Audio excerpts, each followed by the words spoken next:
Members of Congress have a responsibility to take action now if there's anything we can do to prevent this. So my question for you is, what is informing your operational decisions right now that you've invoked without a report? Can you tell us what are the... I want to make any preliminary judgments on what happened on this particular day, but I can tell you that we have looked at, as we did immediately in the aftermath, what the security plan for the Republican National Convention was going to be, and we made adjustments to the interior of the perimeter there.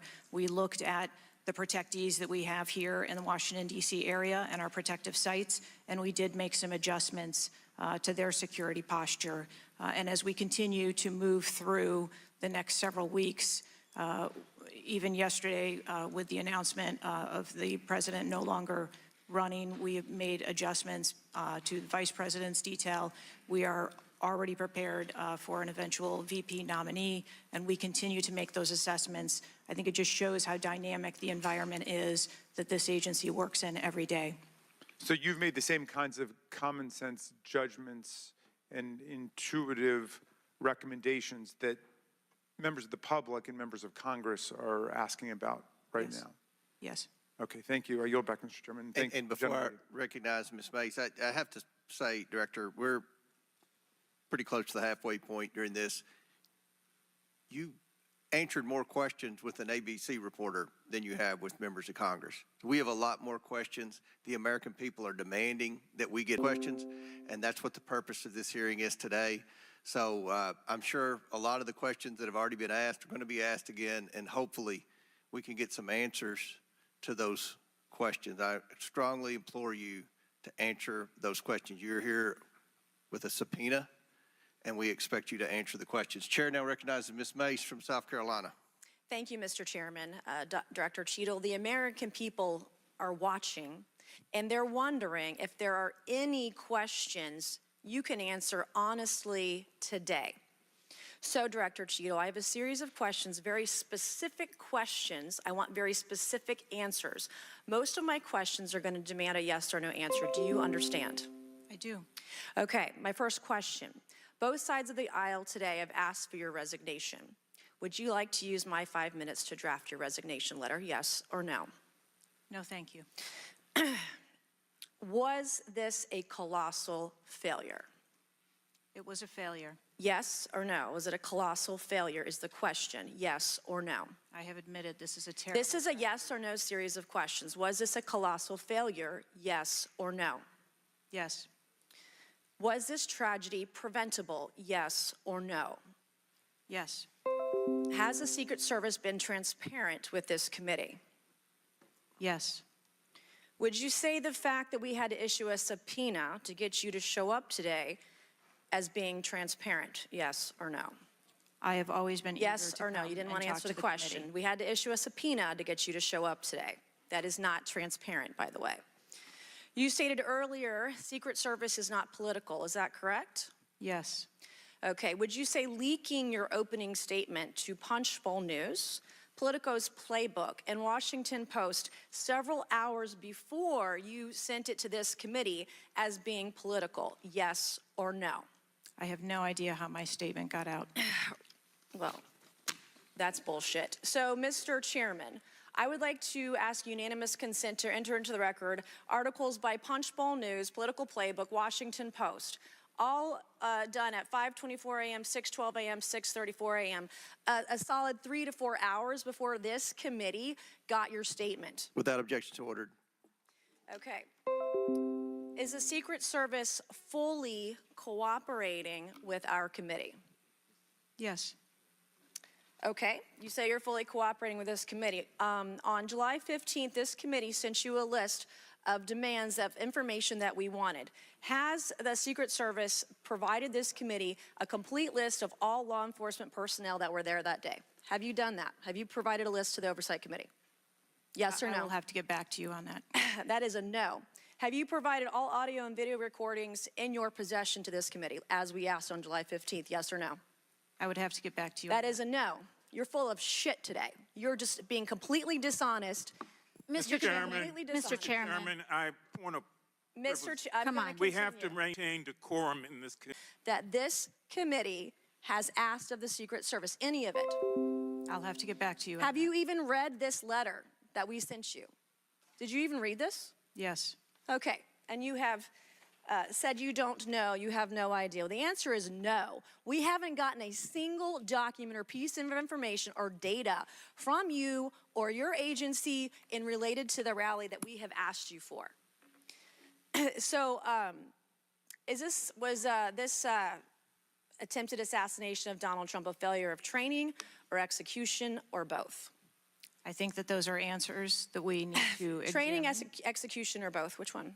I think those are answers. All we right. need How to many determine. how many Secret Service personnel have lost their jobs due to this colossal failure? At this time, none. How many Secret Service personnel have been required to take a refresher course on how not to let people shoot Donald Trump? Our personnel are currently operational. We are examining the facts of this investigation, and we will make the changes necessary. What time did law enforcement become aware that there was an individual on the roof with a clear line of sight to President Trump? I am still verifying timelines. Of course, 9 days in, you have no answers. How many minutes went by between the time law enforcement saw and took photos of crooks and the shooting? How many minutes? I am still verifying timelines. 57 minutes.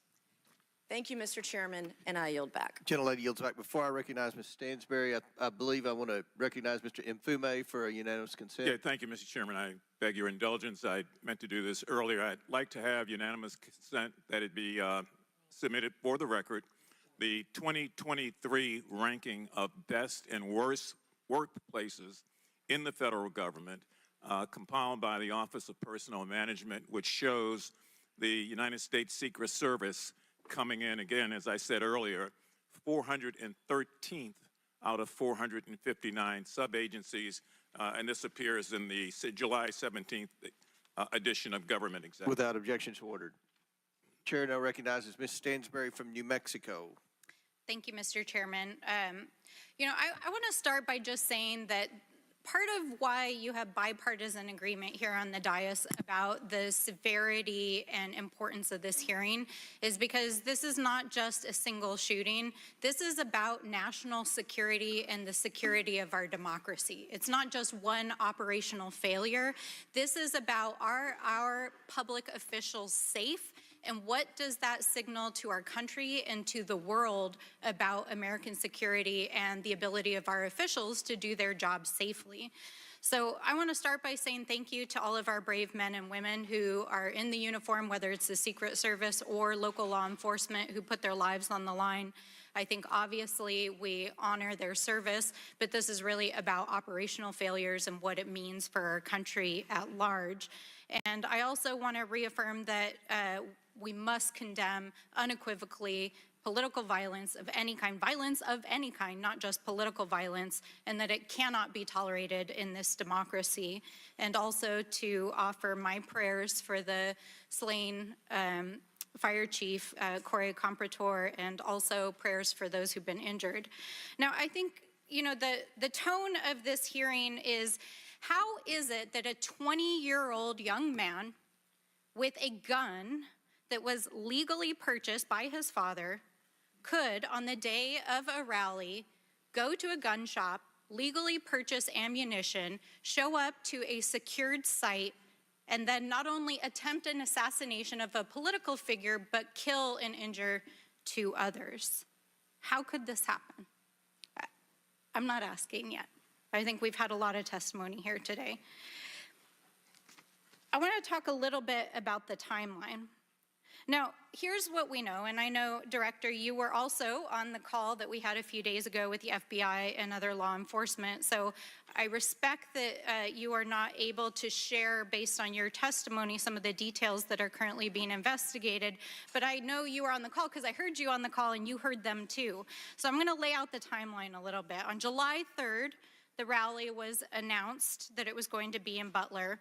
On July 6th, 3 days later, we know that the shooter searched for dates for Trump and DNC events.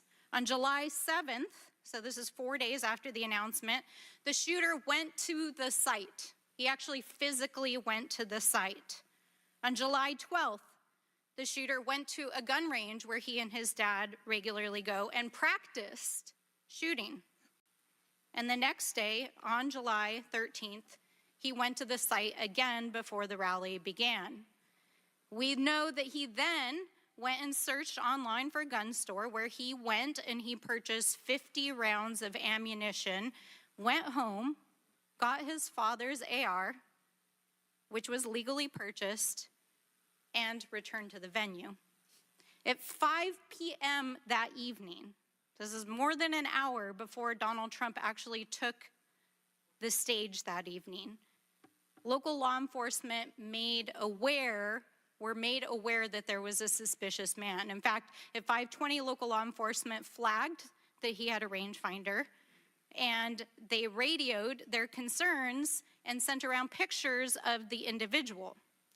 At 5:40, 20 minutes before local law enforcement actually identified the shooter, and at 5:51, Secret Service was notified of the suspicious person by the state police, and 1 minute later, they distributed that information. That was before Donald Trump even took the stage. That was 11 minutes before he took the stage. So the Secret Service was aware that there was a suspicious person. At 6:03, he took the stage.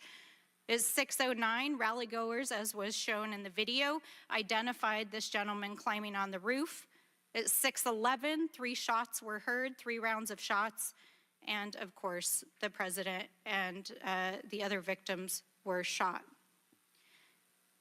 This shooter was a 20-year-old young man, no criminal record, legally purchased gun and ammunition, who for days in the lead up to this shooting was searching mass shooters. He even had a picture of a mass shooter on his cell phone the day of the shooting. He searched for explosives. He searched high-level officials.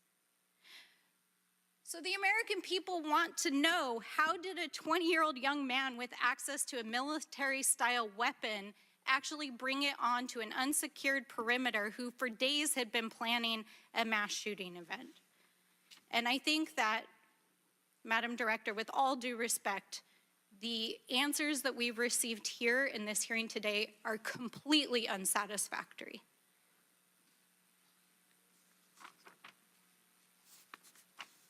How could this happen?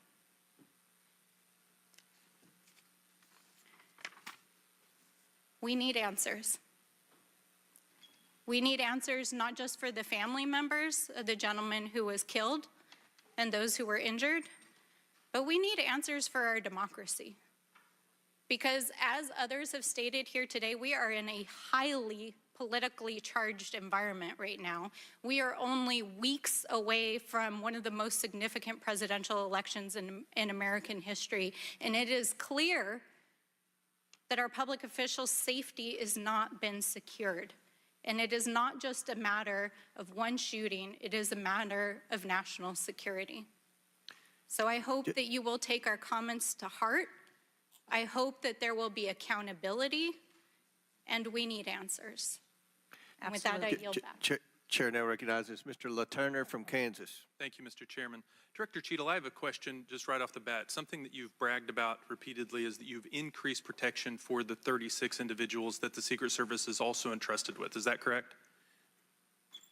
I think I stated that we currently have 36 protectees, and that we continue to make evaluations on where those levels of protection are provided. You've mentioned specific increases in protection that you've provided for some of those individuals, correct? Correct. Based on what?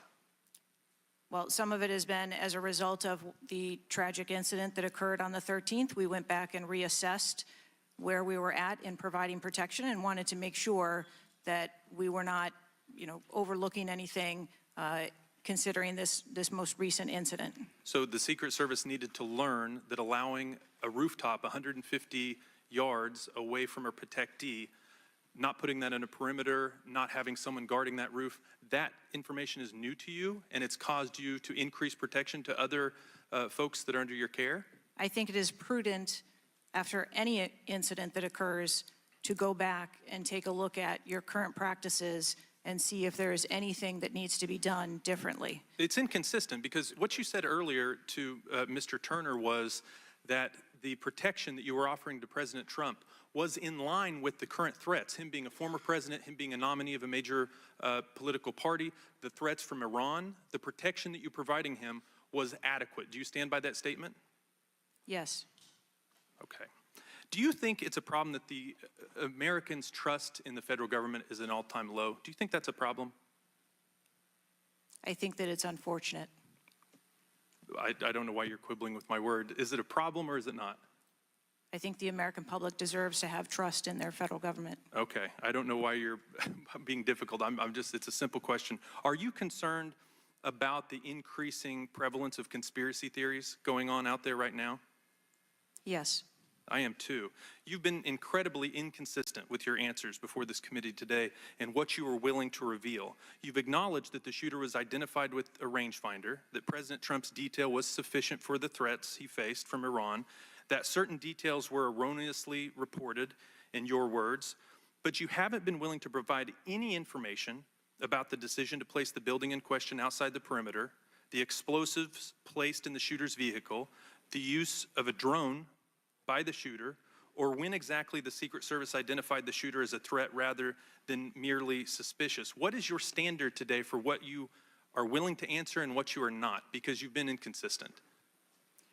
I'm certain that you can understand that some of the information that's been provided to you thus far has come from the FBI's investigation and has come from information that we have released. I want to make sure that information that is being provided to this committee is consistent and is factual. But the question about the drone that the chairman asked at the beginning of the hearing, he said, do you know this information? And you acknowledge that, yes, you do know the information, you just don't want to tell us. I guess my question is that if you wanted to wait till the end of the investigation to draw conclusions, which you've acknowledged you're not, you're drawing conclusions right now and making changes. But if that was your standard, that you want to wait till the end of the investigation to draw conclusions, okay, at least you would be consistent in that. But what we're wanting to know today, and what would dispel some of the conspiracy theories out there, what would increase trust with the American people, is for you to let facts out, for you to tell us what you know. And I want to understand from you, why is that a problem? Why is it inconsistent with a quality investigation to release to the American people today at least the information that you know for sure? Because you certainly know for sure more information than you're willing to give us today. I have released that there was a failure and that there are gaps that we need to make sure that they don't happen again. That's not acceptable. That's not enough. That doesn't quell any conspiracy theories out there. In your 27 years of experience, would you have been concerned about an elevated location within 150 yards of a protectee that did not have a Secret Service presence? Just based on your experience. What I can tell you is that every site and every venue No. is I'm advanced asking differently. for your experience. Looking at this situation, would that have been of concern to you? Or would you have agreed that it's fine, it doesn't need to be covered? What I have explained today You're is not that going to answer. there was... Is it true that at 5:45 p.m., approximately 18 minutes before President Trump took the stage, the Beaver County Emergency Services Unit noticed the shooter on the roof and photographed him? Is that a fact or not? That is the information that I have from the FBI's report, yes. You haven't been willing to share whether or when this was communicated to the Secret Service, so I'd like to get into the difference between suspicious activity and threatening activity. Is it suspicious or threatening if an individual is seen around the perimeter with a rangefinder? Is that just suspicious? That could be termed as suspicious. If that same individual with the rangefinder is found on a rooftop, is that still just suspicious, or is that considered threatening? That could be termed still as suspicious. All right, my time is over. Mr. Chairman, I yield back. Thank you. Chair now recognizes Mr. Frost from Florida. Thank you so much, Mr. Chair. And obviously, I want to start by stressing that political violence is always unacceptable and acknowledging that this is still an ongoing investigation. But oversight hearings like this are essential components of an investigation, and I want to thank the chair for pulling this together. Madam Director, I appreciate you for being here. The events of July 13th raised serious questions about the efficacy and thoroughness of the security protocols in place. The gravity of the fact that an unsophisticated gunman was able to secure his perch and take a shot at a former president, despite multiple layers of security and intelligence, are not lost on me. Before I came to Congress, I used to work advance for a major political candidate and have interacted with many different law enforcement agencies on large political events like the one that just happened. How many times was the Secret Service alerted about a suspicious person at the July 13th campaign event prior to the first shot being shot? I don't have an exact number to share with you today, but from what I've been able to discern, somewhere between 2 and 5 times there was some sort of communication about a suspicious individual. To the Secret Service specifically? Mm-hmm. According to reports, the shooter was photographed twice by security officers prior to the shooting. A police officer saw the shooter on the ground and reported him with a photograph as a suspicious person. Multiple local law enforcement officers identified the shooter, radioed that he was acting suspiciously near the event's magnetometers. A local law enforcement tactical team saw the shooter on a roof and notified other security services and also photographed him. One police officer who photographed the shooter saw him scoping out the roof and carrying a rangefinder. My question is, and you've answered this, but why, or you haven't answered this, why wasn't the event paused right then? Again, I'm not clear on the timeline of when the Secret Service shift and the counter sniper were notified. But earlier, individual Madam on the Director, roof. earlier you said that the Secret Service would have paused the rally if they identified a threat. Correct. So why wasn't it paused? Because I have to assume that they did not know that there was a threat when they brought the president out on the stage. I feel like this is a breakdown in communication between local law enforcement, you all, and other actors at the rally. And again, as someone who's worked on these, I understand that there's multiple people with multiple decision, with the ability to make different decisions on the ground. I've taken over the last week, I've spoken with a lot of folks in local law enforcement in my district and across the country that I've worked with before, and other people have brought up concerns around being able to communicate with with Secret Service during these big events and having their flags taken seriously. I do believe that if Secret Service believed that there was a legitimate threat, that they would have paused the rally. My concern is before that something was flagged and it wasn't taken as seriously as it should have been taken. So I think this shows an issue with communication, and I want to know, Madam Director, what you intend to do to fix that, not in 60 days, but now. We're in the middle of a presidential election, obviously a former president who had an assassination attempt, another rally goer who was killed due to this gun violence. We now have a presumptive nominee of the Democratic Party who's also historic, first black woman to be running for president. And so I am worried about everybody's life. What do you all intend to do to fix this communication breakdown and making sure that you actually take what local law enforcement, local folks are saying more seriously? We take what local law enforcement relays to us seriously. Let me just be clear on that. As far as the communication. But not this time. We always trust our law enforcement partners and have a great relationship with them. We are looking at whether or not there was a communication breakdown. If that was the case, we will take steps to ensure that we correct that because, to your point, we cannot have a communication breakdown. Madam Director, does you mentioned that the perimeter of the event did not include the rooftop where the shooter was. Does your responsibility and the Secret Service's responsibility to protect a principal stop at the perimeter of an event? Our responsibility is to ensure the safety and security of the event itself and the protectee who is attending that event and the personnel who are protecting. So you would say the fact that the rooftop was outside the perimeter is not an excuse for what happened, saying that it was outside the perimeter of the event? I am not offering that as an excuse. Okay, thank you. I yield back. Gentleman yields back. Chair now recognizes Mr. Fallon from Texas. How did a 20-year-old loner with a week's notice pick the absolute best location to assassinate President Trump when the entire Secret Service missed it? Director Cheatle, in your leadership, your agency got outsmarted and outmaneuvered by a 20-year-old. How can we have any confidence that you could stop trained professionals from a nefarious nation state? Those are absolutely questions that we need to have I know they're answers questions, to. but the fact of the matter is we can't have that confidence. Director, do you have the ability personally, and do you have the authority to beef up security of any of your protectees? Yes, I do. Okay. So were you also aware there was a credible threat President Trump was facing? He was facing a heightened security threat to a foreign adversary? Yes. Okay. So given that there was an increased threat to President Trump's life, was he provided a full security complement akin to what a sitting U.S. president would receive? He was provided a full complement of security based on the threat assessment that we had. That's not my and question. the venue. My question is, if he'd been the sitting president, would he have had the same security he had on July 13th, or would have been beefed up? There is a difference between the So sitting he didn't. president So your answer is he didn't. and continuity of government and the responsibility So he that we did have. not. Okay, there wasn't a CAT team, a full CAT team on site. There wasn't counter-surveillance teams on site. But this is the thing. You just said you had the ability to beef up the security. You knew about the threat, and you didn't. And that's as telling as it is chilling. We have satellite images from the Butler Fairgrounds. Have you visited the site? No, I have not. 9 days and you have not visited the site. You should have been there that night. Did you talk to, that evening, did you talk to the team, the heroes that surrounded the president? Did you call them that night?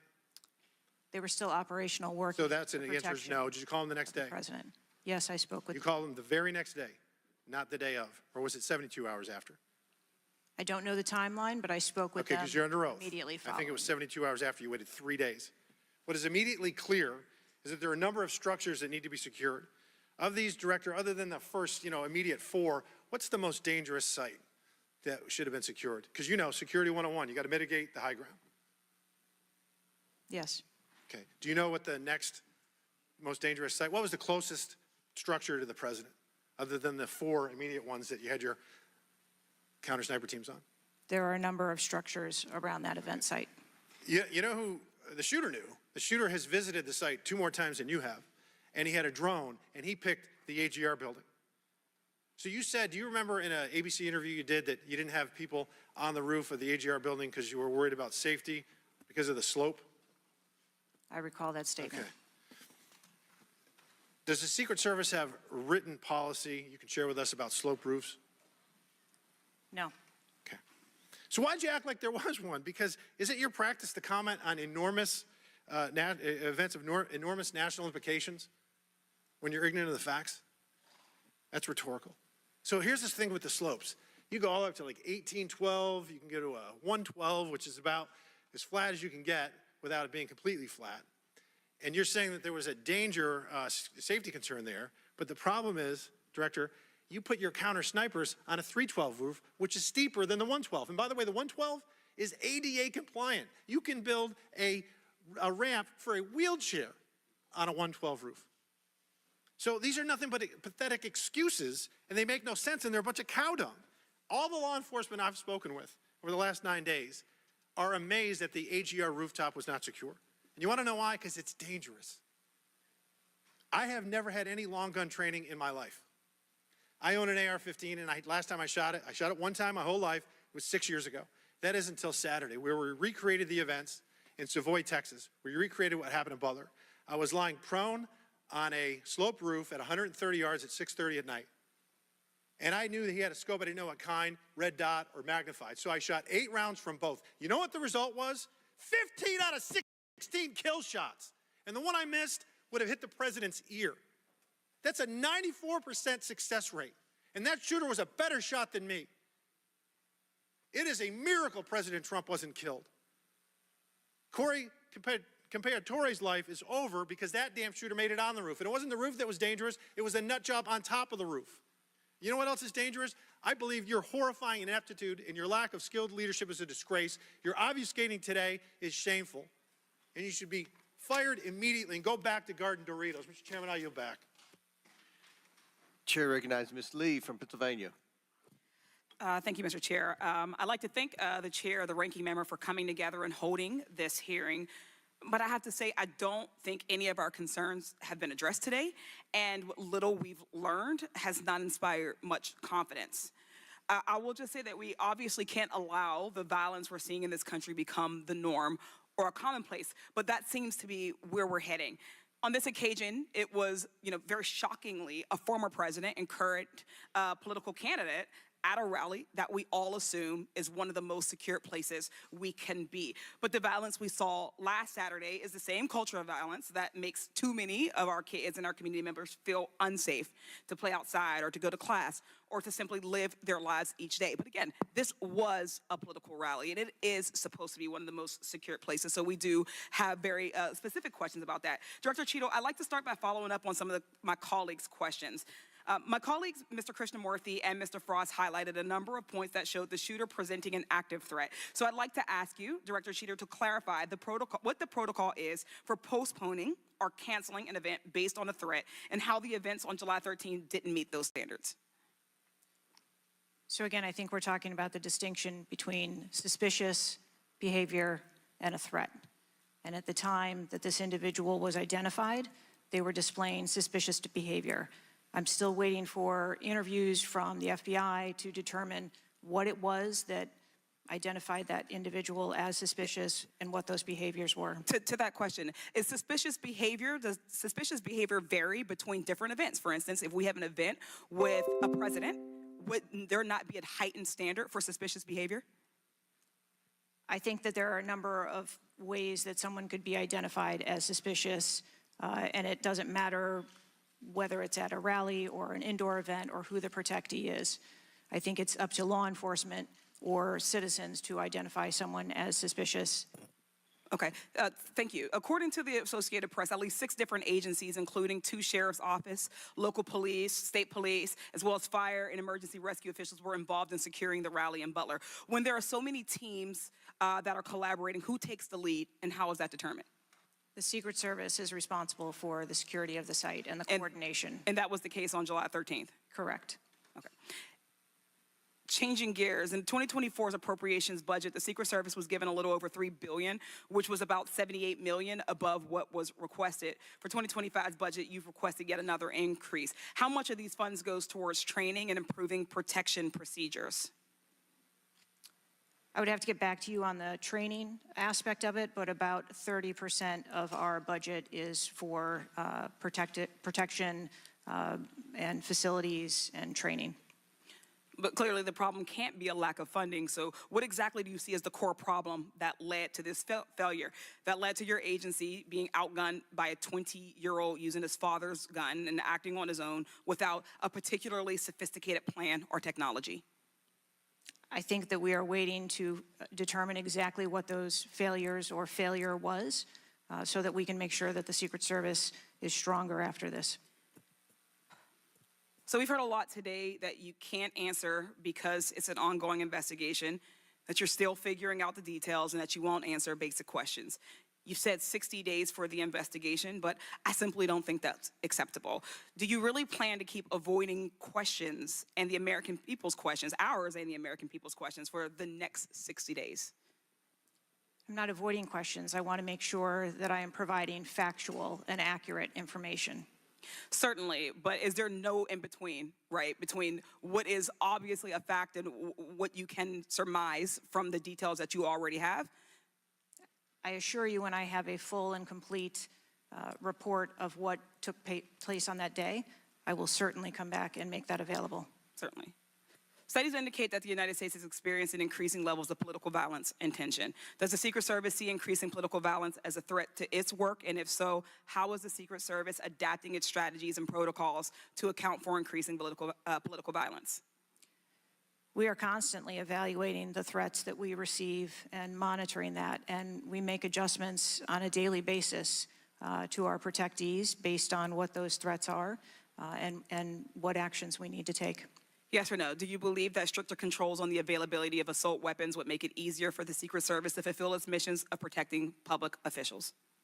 I think the Secret Service is tasked with providing a safe environment, which is why we put into place a number of mitigation factors. Certainly, but do assault weapons make it easier or harder for you to do your job? I think that any weapon makes it difficult for us to do our job. Okay, I yield back. Chair Dale recognizes Mr. Donalds from Florida. Thank you, Chairman.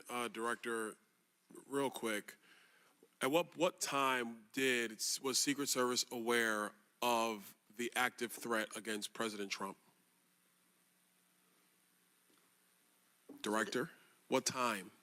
So the Secret Service was aware that there was an individual who had been identified as suspicious, and that individual was attempting to be tracked down. At what time? I don't have a specific timeline other than to tell Director, you, it's been 9 days. I understand At what that. time? I want to make sure that I give you factual information, sir.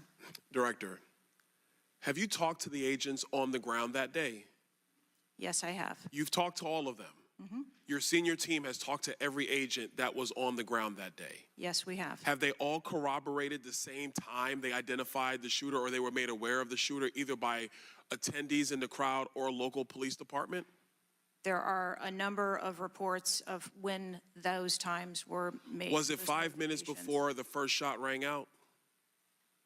No, Generally speaking, was it 10 minutes before the first shot rang out? no. It Was was, it 15 minutes before the first shot rang out? it was less than that time frame when it was identified as a threat. How many days before the shooting took place did Secret Service actually do their advance work to secure the facility that the rally was going to be held at? 5 days. In the 5 days prior, when the security advance team did their work, did they identify the rooftop as a potential threat?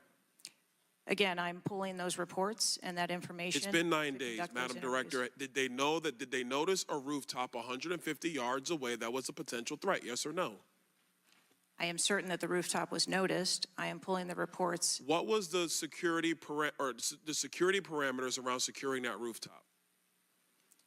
There What was, did they do? there was overwatch provided for that rooftop. Did Overwatch fail? I am waiting to hear what the results of the investigation were so that I can identify where the failure was.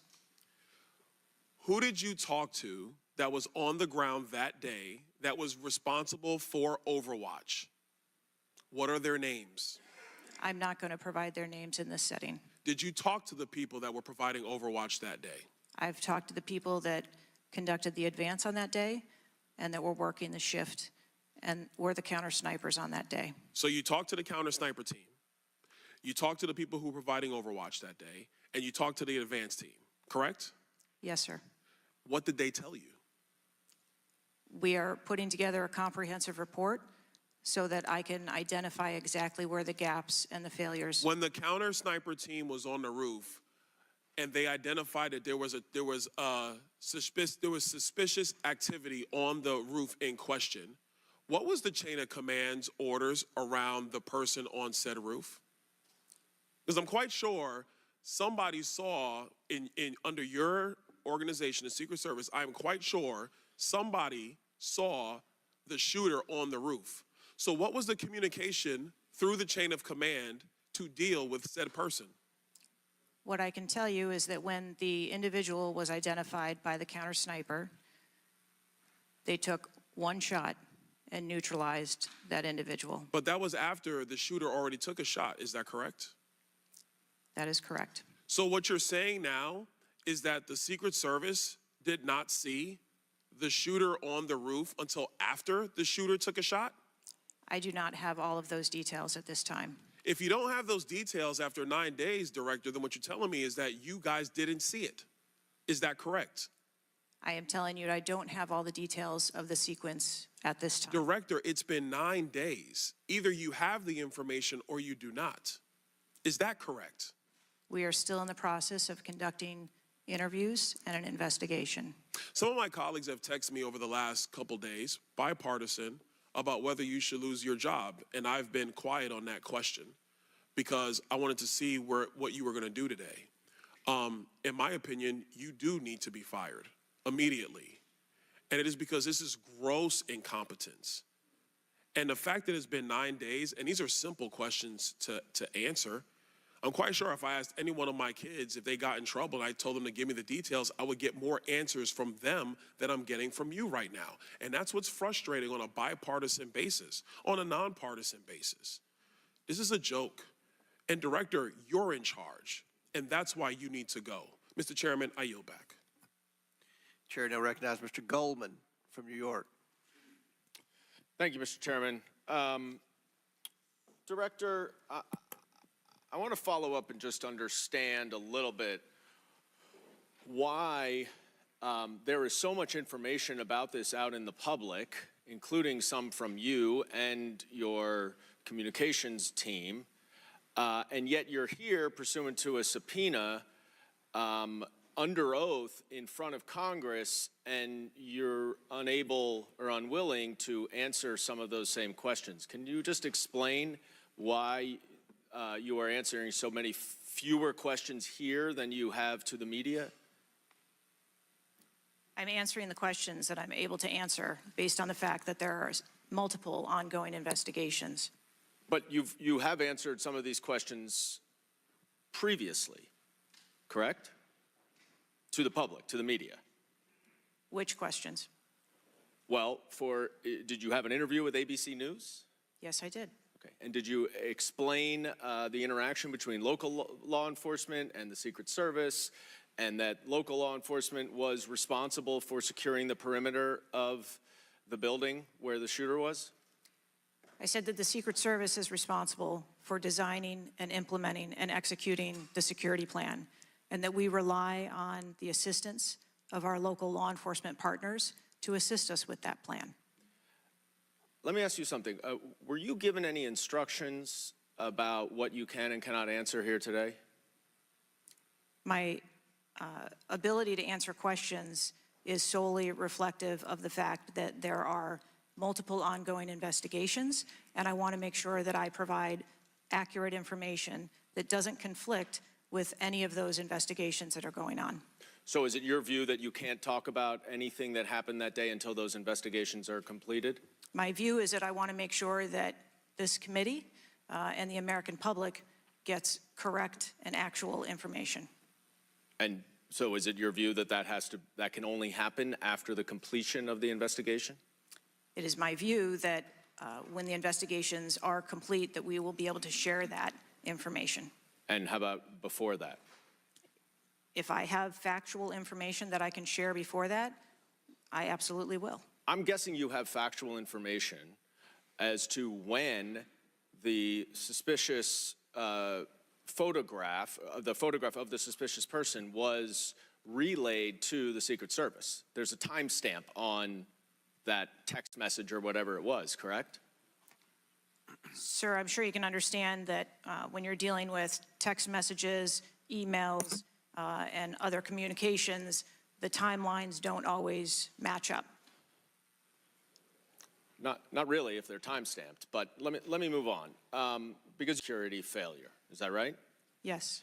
Do you acknowledge that it was a major security failure not to secure the rooftop of the building that the shooter shot from? I believe at this time that the rooftop was provided overwatch. I acknowledge that we are unaware at this time how the individual was able to access the roof. Overwatch meaning from other counter sniper, other higher points? Correct. And so was it a failure then that when that shooter was on the rooftop, that Overwatch did not identify him before he fired his shots? I don't have the timeline of how the individual accessed the roof, where they accessed the roof, or how long they were on the roof. Let me ask a couple things quickly. You have testified here about all the resources that the Secret Service needed to deploy to protect the NATO summit and all of the leaders here. Is that right? Yes. Did you have to rely more on local law enforcement because of the NATO summit for this event? The Secret Service routinely works with local law enforcement at every event. It doesn't matter whether it is a NATO summit, NSSE, the RNC. No, but that's not my question. Obviously, there's a natural give and take as to, I'm sure, how many agents you deploy and how much you rely on local law enforcement. Did you have to rely more on local law enforcement because there were fewer Secret Service assets available because of the NATO summit? No. I hope we get answers before the completion. I don't like the fact that the media has received far more answers than Congress has. If this is a function of getting your ducks in a row, I assume you have access to a lot of these reports and a lot of this information, and you should have come prepared here today. And I would just want to flag, Mr. Chairman, before I yield back, that I want to just point out one thing that my colleague from Texas was talking about. When he said he recreated this shooting twice with an AR-15, and he had a 94% success rate, 15 out of 16 shots. I don't know why that doesn't convince him that we should get rid of AR-15s, but clearly we need to do something about the prevalence of AR-15s and weapons of war on our streets. And I yield back. Chair now recognize Mr. Perry from Pennsylvania. Thank you, Chairman. Director, I guess 60 days is the time of the investigation. Is that the information that you've put out, or where did that come from, 60 days? Or is that just information that the committee members are talking about? I stated that earlier today. I've asked Okay, my 60 team- days. So are you receiving regular updates? You're in charge of the Secret Service. This is about your organization, what happened 9 days ago. Are you receiving regular updates from the FBI on their investigation? Yes, I am. So you know some things are true, some things are probably not true. We want to talk to you about the things that we're hearing about and find out if they're true.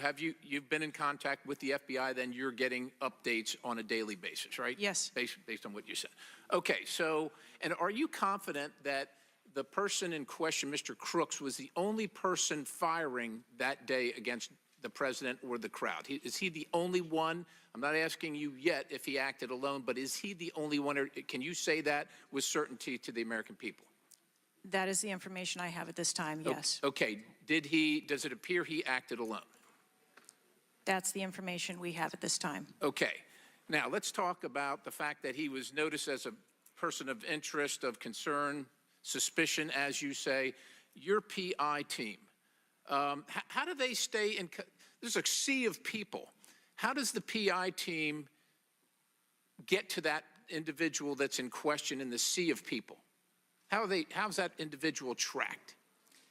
Our protective intelligence teams that work at our sites are paired up with a local police counterpart, and so they work in conjunction together. So they just follow them around, or let me ask you this. Looking at the site, you have multiple perimeters, right? You have the secure perimeter, the inside perimeter, you have multiple perimeters. Was the AGR so-called building the highest location affecting the site of the rally? Was it the highest location? I believe the highest location at the site was where our counter snipers were. What about the water tower positioned. adjacent? What about how high is the water tower? I don't have the height on the water tower. Okay, seems like water towers are pretty high, at least in the photo. It looks like it might be, there might actually be a building right behind the AGR building that is even higher than the building that Crooks fired from. You're familiar with cover, concealment, and defilade, right? You're familiar with those terms? Yes. So how would your sniper team or your PI team track the individual and give vectors to Secret Service on the PI team to get to that individual to question him? And how would you cover the defilade, the cover and concealment of low areas that you can't see from where your sniper team immediately adjacent to the president were sighted? How would you do that if you're not up on the high ground?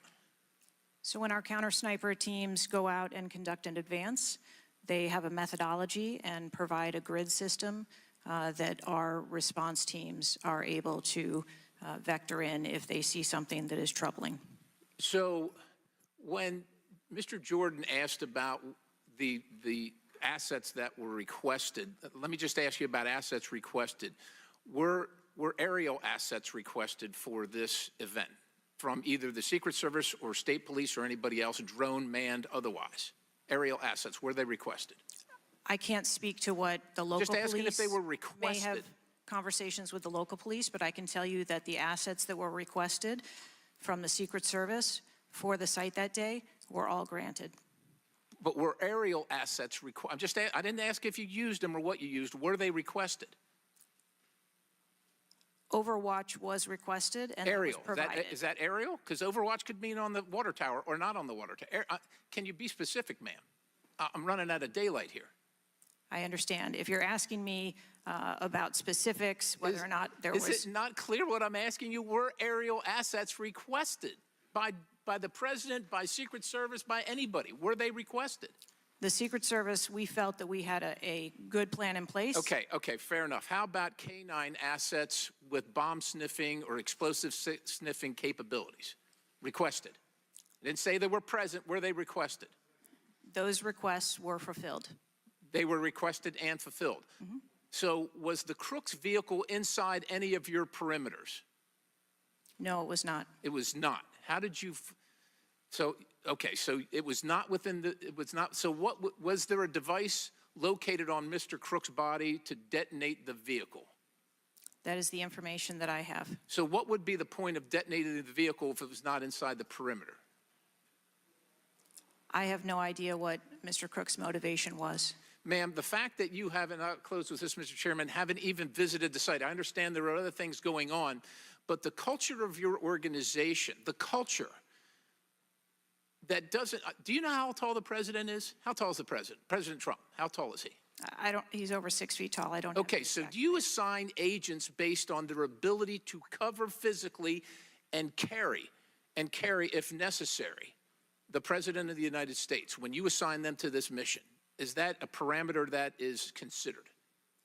I assign agents to work our protectees that are capable and have been trained by the Secret Service. I understand they're trained, but if you're not tall enough, it has nothing to do with, we're not mad at you, but if somebody's 7 feet tall and you're 5 feet tall, there's going to be a delta there that is problematic in protecting the protectee. And I'm asking, is that a consideration when these agents, not saying you, but when they're assigned to the protectee?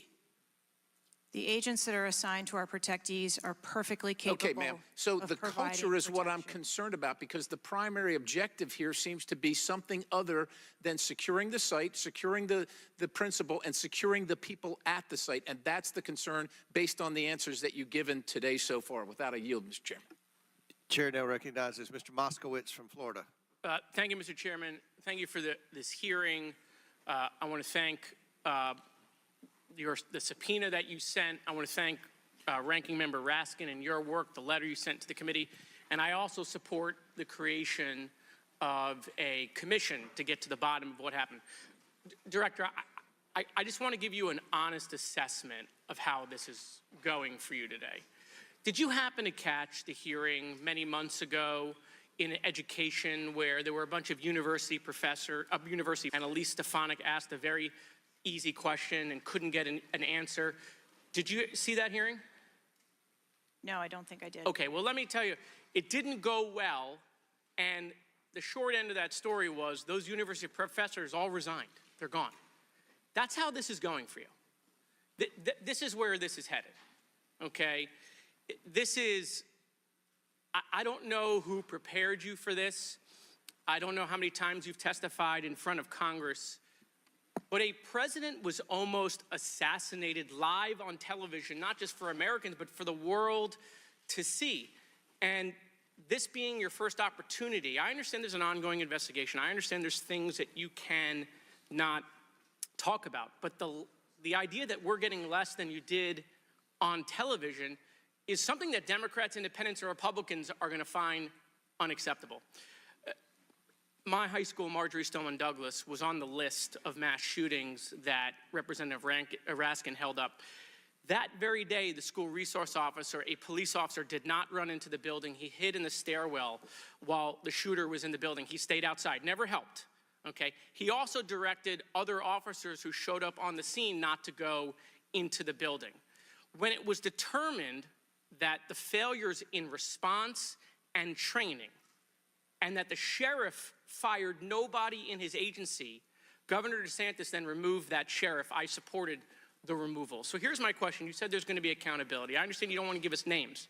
When you say that, are you telling the committee that once it's concluded, you're prepared to fire the people on the ground who made poor decisions that day? I'm prepared to take the actions necessary. No, that's nonsense, okay? Accountability, the failure was human. That doesn't mean they're bad people. It means they failed that day. and a former president was almost assassinated, okay? Are you prepared to fire the human failure on the ground? Yes or no? When you have the names of where those failures were, they're people. It's not like a piece of technology failed. It was people who failed that day. Are you prepared to fire them? I don't have an answer as to whether. Well, then how can there be accountability if you're not prepared to fire someone? And the reason why your name is going to be the person who's held accountable, the reason why members in this committee are calling for resignation, and I join in that, or for the president to fire you, is because you're saying there's going to be accountability, but you can't commit that people are going to get fired. Let me ask this question a different way. If Trump had been assassinated that day, if the gunman had succeeded, okay, would you have come and tendered your resignation? I would still be sitting here because I would want to ensure the integrity of the investigation. Totally understand. That's a fair answer, that you would have set up that process. But would you have had the honor to come in front of the committee and say, former president was assassinated on my watch, there should be new leadership? I think that I have admitted that there was. No, that's what I'm asking. Would you have failure tendered your resignation if he had been killed? that occurred on my watch, and I am accountable for that. Okay, but would you have tendered your resignation if he had been killed? I think that I've admitted that I've taken accountability and will take responsibility. Okay. Well, let me ask I want to follow up on Representative Connolly's question, in which he asked about guns, and you were not willing to commit that makes your job harder. This is not about the Second Amendment. If there were over 400 million guns on the streets, if all of those guns were machine guns, would that make your job harder to protect people? Again, I think weapons that are out there. If all of those guns were rocket-propelled grenades, would that make your job harder? Yes, sir. Yes. Okay, thank you. Perfect. This is not a trick question. Thank you. Okay. I won't ask the other 15 things I was going to do. I was going to do drone strikes, but it's okay. So that's all we were asking. It creates a challenging environment. It has nothing to do with the Second Amendment or people's rights, but it does make your job harder. So credit to Representative Connolly for asking that question. One last thing, Mr. Chairman, and I'll conclude. You know, there was a question asked, is an Iranian assassin more capable than a 20-year-old? And I have been tough on Iran. I probably have more resolutions on Iran than almost anyone in Congress. But I can tell you it isn't Iranians walking into schools and grocery stores and movie theaters and churches. It is 20-year-olds, right? And some of them are mentally unstable. And they have access to guns. And they're domestic terrorists. Someone talked about Christopher Wray. Christopher Wray has talked about domestic terrorism. And so, yes, we collectively come together on foreign threats, and I am not at all debasing the fact that there are foreign threats here and abroad, but there are domestic threats, and we have to get to the bottom of how we stop domestic terrorism, because it was a 20-year-old who walked into my high school and killed 17 people. He was plenty capable, and he was an Iranian. Thank you. Chair now recognizes Mr. Timmons from South Carolina. Thank you, Mr. Chairman. Director Cheatle, we've asked you a lot of questions and haven't really got a lot of straight answers. I have intentionally created a line of questioning that I think that you can answer. So the first question is, do you agree that the allocation of Secret Service resources should correspond with the risk profile of any given event? A higher degree of risk at one event should get more resources. Is that fair? That is fair. Okay. And when two events occur at the same time in the same geographic vicinity, that the risk profile of each event should be taken into account, and whichever event is greater risk should receive greater resources. That is correct. Okay, so I'm going to go over the Trump event. So this was publicly announced July 3rd, Butler, Pennsylvania. The venue is an outdoor fairground, open air, no existing security. The crowd size was expected to be tens of thousands. It ended up being over 20,000. There were general and specific threats from foreign adversaries. As the chairman of intelligence remarked, Iran has said they want revenge, as well as when President Trump was in office, he made a lot of people mad, terrorists to be included all over the world. And, you know, President Trump is the former president and the future president. So I would say that that is a fairly high-risk event. Would you agree? Yes. Okay, let's conversely, the First Lady had an event at a casino in Pittsburgh, just a few dozen miles away. It was a dinner for the Italian Sons and Daughters of America. It was publicly announced on July 10th What's interesting is that the casino is actually extremely secure. They already have magnetometers existing prior to this event even being announced. It was in a ballroom. And the size of the crowd, a mere 400. There were no specific threats. There may have been general threats. And the asset is the First Lady. Those seem like there's a huge disparity relative to risk. Would you agree? Yes? Okay, thank you. Multiple whistleblowers and various media outlets have reported that the Pittsburgh field office of the Secret Service allocated 12 additional post standers to the First Lady's event and 3 additional post standers to the Trump rally. Is that correct? There were no assets that were diverted from the First No. Lady's This is a very visits. simple question. I'm not asking if anyone was diverted. Did the First Lady's event that was relatively secure, especially compared to Trump's rally, get 12 assets? And did the First Lady's event get 12 assets and Trump's get 3 from the Pittsburgh field office? That's a yes or no question. If you don't know, don't answer it. I mean, if you don't know, don't The number answer of it. personnel that were allocated to both of those events were comparable to the risk at both of those events. Wow, really? So you think that the Pittsburgh casino, 400-person in a ballroom with ingress, egress through probably a very well-guarded parking garage was 4 times more dangerous than a 20,000-person rally in an open field with the former president, future president? You think that that's 4 times more dangerous, the casino event? I didn't say that at all. Well, they got 4 times the resources from the Pittsburgh field office, who was likely in charge of the final walkthrough for both events. I mean, we've continually highlighted the failures of the Secret Service at the Trump rally. And, you know, you have the former and future president getting shot. You have multiple injuries, 1 fatality.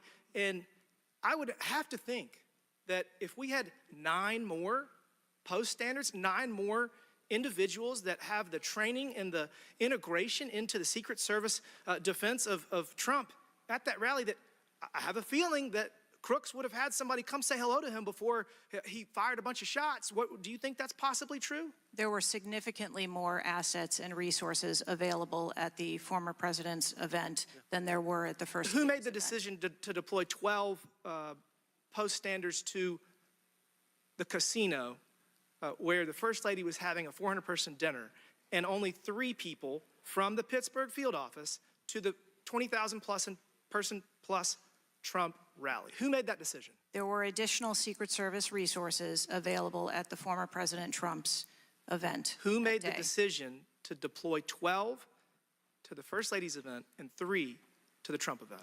The allocation of resources is decided based on the availability of personnel and their location and where they are, but there were sufficient resources What did you just that say? were given to Did you just say there were former sufficient presidents. resources?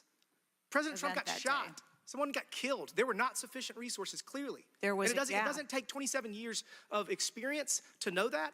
And whoever made that decision, it probably wasn't you, needs to be fired. And then you need to resign because this is absolutely unacceptable and you've lost the trust of the American people. With that, Mr. Chairman, I yield back. Gentleman yields back. Chair now recognizes Ms. Tlaib from Michigan. Thank you so much, Mr. Chair. Thank you, Director, for being here. You know, when we hear the headline, a 20-year-old young man with access to an assault weapon commits an act of mass violence, I mean, we've heard this before, over and over again. But the unfortunate thing is that my residents don't get a committee hearing.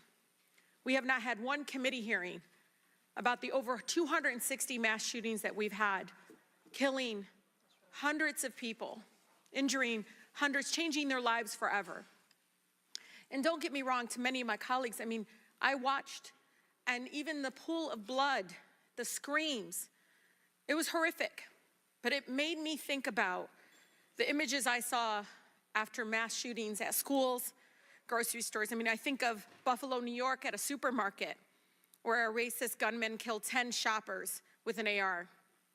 In El Paso, AK-47 style assault rifle killed 22.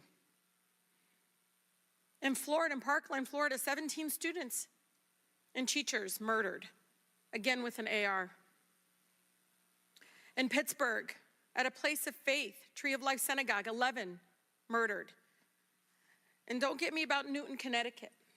which still breaks my heart. 26 murdered, including 20 elementary school children. This year in Michigan, we've had, Mr. Chair, 2 mass shootings. 21 shot in Detroit. One of the most horrific shootings we've seen. 2 killed at a splash pad in Rochester Hills, Michigan. 8 shot there. Again, an assault weapon used. But the difference here is the former president gets a hearing in his attempt to assassinate, but our residents don't get a hearing about mass shootings, about gun violence in our country. You know, Mr. Chair, I ask this wholeheartedly. You know, they don't have Secret Service to protect them. They don't. I don't have these mass agencies protecting our kids in the schools or the supermarket, movie theaters, or going to a block party in Detroit. I don't have that. We don't have that. But I can't believe we're just going to focus on that and not the fact that we're hearing yet again in the headlines a 20-year-old young man having access to an assault weapon, a weapon of war many of my veterans say they have to be trained to use. But he can get it, wasn't safely stored by the parent, grabbing that gun, and innocent lives were lost. Director, I know you got asked about this, and I think it's important, though, you know, for us to hear this. But how difficult is your job when there's such easy access to assault weapons in the streets? I think the job of a Secret Service agent and officer is incredibly difficult. I think the environment we deal with every day and the dynamics of the threat environment is incredibly difficult. These are brave men and women who put their lives on the line, and a day like we had on July 13th is a day that no one in my agency ever wants to have as their responsibility. It is an incredibly difficult job. Yeah, I immediately thought of the children in the audience. I mean, when you think about going to a rally with your family, again, their lives are forever changed. The incident are never isolated. I really believe these incidents are never isolated. And I know Detroit Free Press had reported that the 20-year-old Pennsylvania shooter looked up the 2021 Oxford High School shooting in Michigan. Can you comment on what information this shooter was looking up in regarding the tragedy of Oxford High School, where it took 4 of our high school youth there? I'm sorry, I'm not able to. The FBI has those details. So you can't even tell us, I mean, was he looking at the type of weapon? How many? Yeah, unfortunately, I don't have those details. Do you have, I mean, did they share that with you, though? I don't have the full content of what his searches were. I think that they are still in the process of examining all of his devices. Okay. Again, you know, the impact, I want to be really serious about this. The impact on our families is more than just this political rally, Mr. Chair. We have to talk about this, even if we're in disagreement. Let's talk about it, because I've seen statistics that show that we could be saving lives now if we ban these weapons of war from being able to buy it at the local store down the street. I mean, we just can't continue to allow this to happen. And unfortunately, my residents are not former presidents of the United States. They don't get a hearing. They don't get Secret Service, any of that. And even among those that are expressing the failed in the system, they just deserve better. They truly do. Thank you, and I yield. Chair now recognizes Mr. Burchett from Tennessee. Thank you, Mr. Chairman. Ms. Cheatle, the shooter was set up on the roof of the AGR International building, as we know. Was the roof identified as a potential vulnerability days before the rally? To my knowledge, yes, it was. Were agents or officers inside the building? If so, what floor were they on? We had local police officers inside the building. The roof looks like it's a tin roof. How did no one inside that building hear someone moving on top of a metal roof? I don't have the details of all of the interviews that have been conducted yet. When will you have those? I have been asking, and I want to have that information as soon as you do as well. Okay, why did Secret Service fail to block the line of sight from that roof? I think that the Secret Service put together a plan where they were counting that roof in as part of their overwatch, and that was the plan that they had put in place that day. If you weren't going to put a security personnel on the roof, why not at least use drone technology or aerial surveillance to monitor the rally? There are a number of times that we do use drone technology. I'm not speaking specifically to this event and what was utilized or not.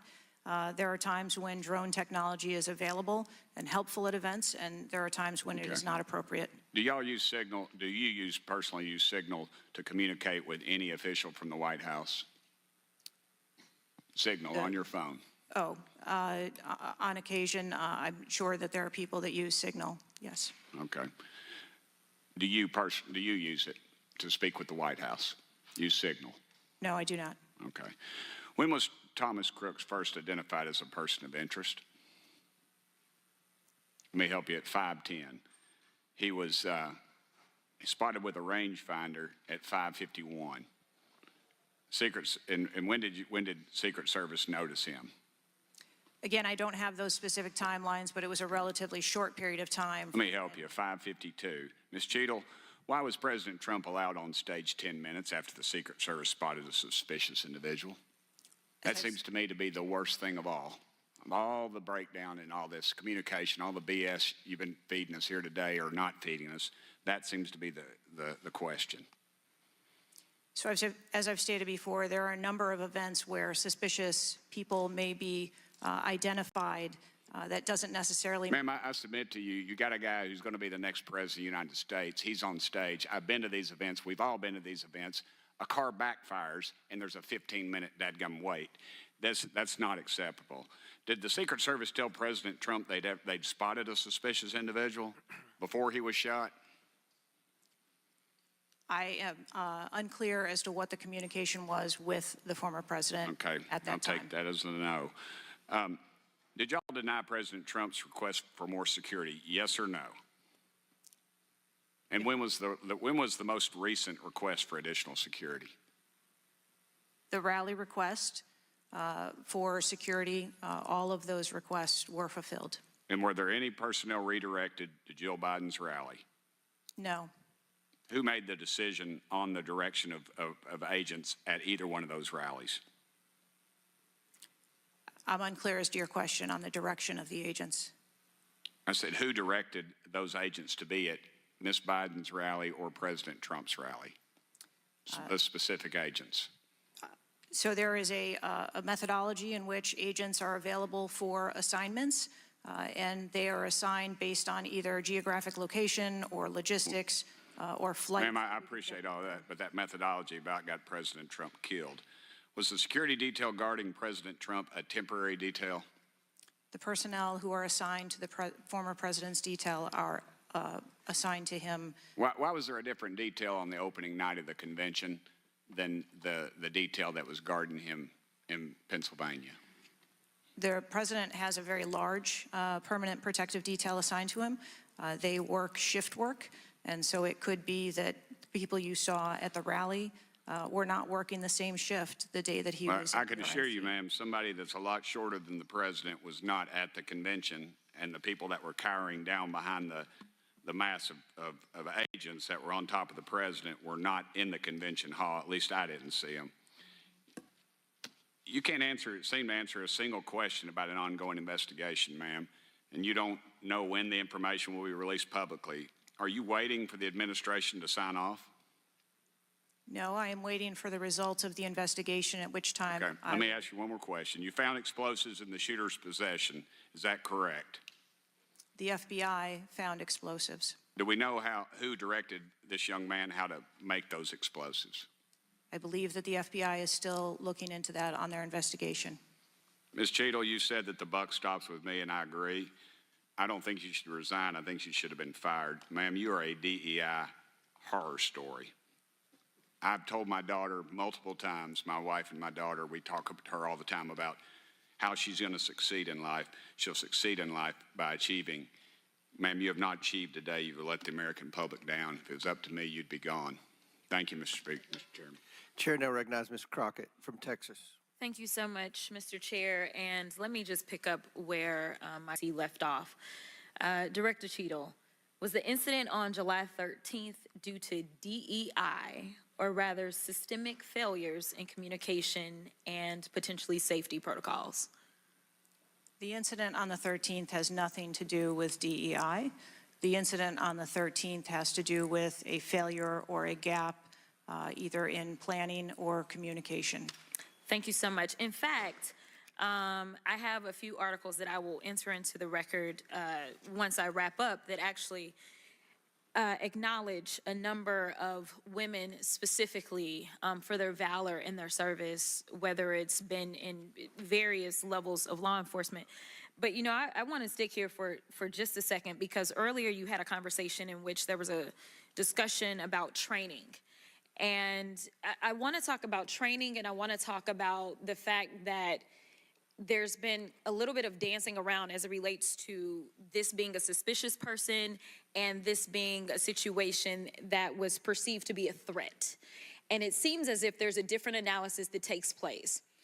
One of my questions has to do with if you have any bias training that your officers undergo. And the reason that I ask that, because as a civil rights lawyer, I have learned so many times in having to deal with law enforcement that there usually is not a perception of a threat when it is a young white male, even if they are carrying a long gun. Yet a lot of times, at least in this country, when it comes to law enforcement, there is a perceived threat just by somebody having a little bit more melanin in their skin. So I'm curious to know, because a lot of times, one of the things that we have consistently pushed for on my side of things, and when I say my side, is once we are looking at a tragedy in which law enforcement made an error, is the bias training and whether or not our officers are getting it. So I'm curious to know, in some of the training that you talk about that is part of your budget, has bias training been part of that? Yes, it is. Okay, thank you. I know that today is a rough day, and on that day in Pennsylvania, it was a rough day. And the reality is that I understand it, and you may or may not know the answer to this question. In the space in which this event took place, it was an open carry space. Is that correct? That is correct. Okay. So I hail from the state of Texas, and interestingly enough, I was serving in the state house right after there was a mass shooting in El Paso. We had an opportunity to do right by our citizens in Texas, but we did not. Instead, they passed permitless carry. And what my colleagues kept trying to get you to answer, because we want to come up with solutions, we don't want to keep pointing the finger. And right now, you've got a bunch of fingers that are pointed at you. But our job is to solve problems for the American people. And to be perfectly honest, the numbers are clear. I had, I think, almost every major law enforcement agency come forward and say that they were against permitless carry because they said that their jobs would be made more difficult. Unfortunately, my colleagues on the other side of the aisle in the state of Texas decided that they would ignore those warnings, and they passed the law instead. And right after they passed that law, we ended up with Uvalde. And we heard the stories of those officers that were scared to go in and save those babies because of the firearm in which that, in that case, 18-year-old had in his hands. They also were given an opportunity to say, hey, raise the age and make it to where at least you have to be 21 before you can possess this type of weapon. And they chose not to. And we have the facts. It shows, and I'll enter this into the record as well if there is no objection, deaths from firearms keep climbing in Texas decades after lawmakers began weakening gun regulations. That is from the Texas Tribune. Without objection, so ordered. Thank you so much. The last thing that I'm just going to make a point of saying is that we all care about this issue because we know that there has been a spike in violence, political violence in this country. Are you aware of the fact that the numbers are higher right now? Yes. Okay. In addition to that, and I'm going to point a little blame at ourselves because right now you got all the fingers pointed at you. But the reality is that we have a number of congressional members that are consistently engaging in violent rhetoric, and it needs to be toned down. The reality is that people are listening and they're paying attention, but unfortunately, another thing that is happening because we're not getting answers they need so that they can feel as if Secret Service is on the side of the American people. And ma'am, I don't doubt that Secret Service is on the side of the American people. But right now, so long as these conspiracy theories continue to fester, it is going to make your job that much harder. Thank you so much, and I yield. Chair now recognizes Ms. Marjorie Taylor Greene from Georgia. Thank you, Mr. Chairman. Ms. Cheatle, I'd like to remind you that you're under oath. The site team has a senior supervisor, an advanced team, a protective intelligence team, a counter sniper element, and detail. Who was the agent in charge? She been the agent in charge, and what is her Secret Service background? So I'm not going to provide a name. of Why not? You're here to answer our this questions. forum. I'm not going to provide names of. You stated in your testimony, you said, I am here today to answer your questions. That is correct. Answer the question. I'm not going to provide names of our personnel. To Why this not? committee today? The American people are demanding these answers from you today, Ms. Cheatle. I will do the best to provide you accurate information based on the facts that I have at this time. You're not answering our questions. The advance element coordinates with other intel or law enforcement partners, identifies threats and weaknesses at the sites and movements. We'd like a copy of the advance report. Have you brought it here with you today? We will comply with the request for the documentation that has been requested. When will that be, Ms. Cheatle? Because you should have brought it today. I am certain that our personnel are working on obtaining all of that documentation. I don't believe you, and neither do the people watching this hearing. You're not doing well, as Mr. Moskowitz informed you. You've been sitting here for over 3 hours, and I have you know the entire country is demanding you resign and demanding that you be fired if you do not resign. Things are not going well for you. You need to answer the questions. Was there a protective intelligence team, and what technical resources were utilized for that event, specifically drone or helicopter assets? There were a number of technical assets that were deployed for that event, and there was a protective intelligence team that was assigned to that event. Why was Crooks able to fly a drone over the entire area the day of the rally and the day of his assassination attempt? To my knowledge, he did not fly the drone over the entire area. How did he fly a drone over the area, period? Any part of the area? Again, I would have to go back and check the timeline of when that took place and when the event. Why didn't you bring the timeline with you today to answer our questions? I don't have all of the answers on the timelines based on the criminal investigation. Were you not prepared today to answer our questions? I am prepared to answer the questions based on the information and wanted to be able to provide. Do you have a timeline do you have a timeline at all from any of the day? I have a timeline that does not have specifics. That's shocking. That is absolutely unacceptable. That means you are a failure at your job. Let's talk about things that are prohibited in Trump rallies. And I've been to a lot of Trump rallies. Backpacks and bags, bicycles, firearms, any type of weapon, or any other item determined to be a potential safety hazard, like a rangefinder would be one.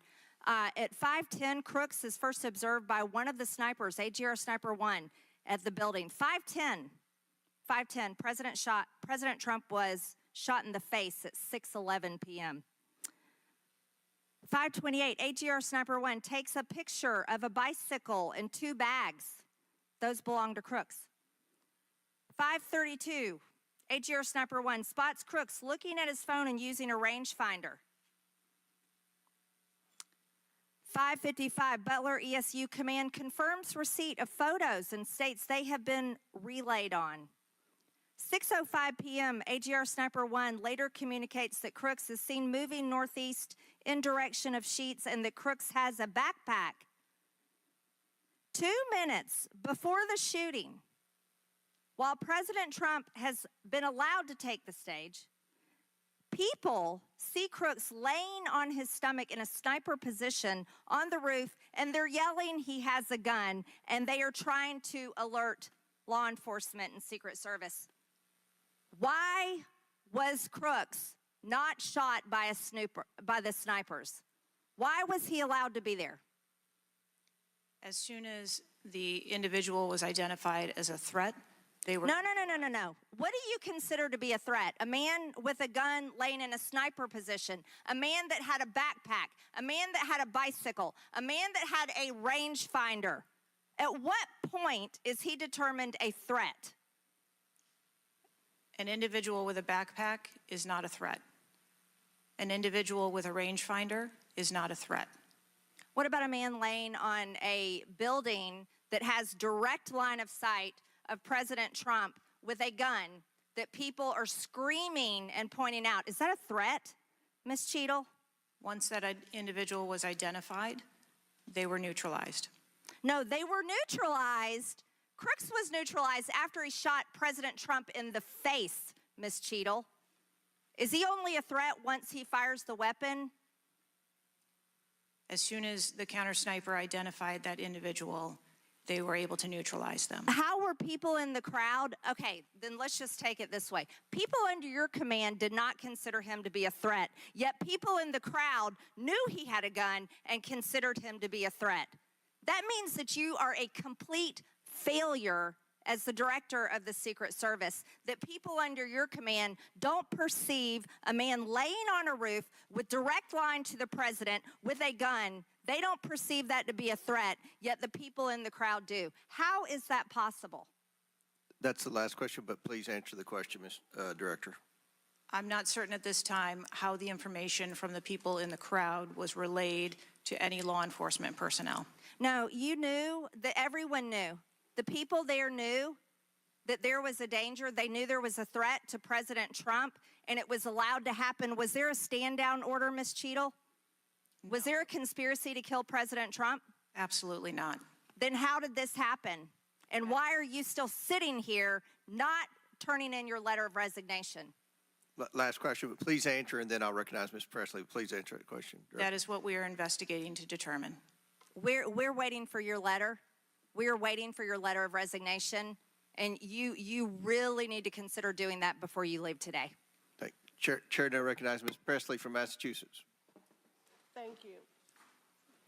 No one, absolutely no one should fear for their life at a political rally, in a classroom, in a faith house, or in their home. We must do something about political violence in all its forms and gun violence in all of its forms. Now, Director Cheatle, you have noted that numerous investigations are ongoing related to the Secret Service response and that we can expect a report in the next 60 days. With the election nearly 100 days away, that is an unacceptable timeline, and it makes people less safe. It also allows my colleagues across the aisle, Republicans, additional time to spread dangerous misinformation, which also puts people in harm's way. Some Republicans have exploited this moment to continue to attack progress towards racial justice and gender equity in America. Disappointing, but not surprising. I hesitate to repeat their racist and sexist tropes, but in summary, Republicans have wrongfully and shamefully stated that hiring women and people of color hindered the response to the shooting. Now, this is part and parcel of Republican strategy to constantly attack necessary diversity, equity, and inclusion efforts, to undermine the contributions that women, people of color, the disability community, and others make to this country each and every day. And it is disgraceful. In the wake of gun violence and tragic loss of life, Republicans are ignoring solutions like gun safety reform and instead trotting out sexist tropes. Can't say I'm surprised. I ask unanimous consent to enter into the record reporting from CNN titled "Right-Wing Media Figures Blame Women in Secret Service and DEI for Security Failure in Trump Shooting." Without objection to order. This article quotes members of Congress and others that plainly accuse DEI and the hiring of women as a liability for the Secret Service. Women have been an integral part of the agency since 1971.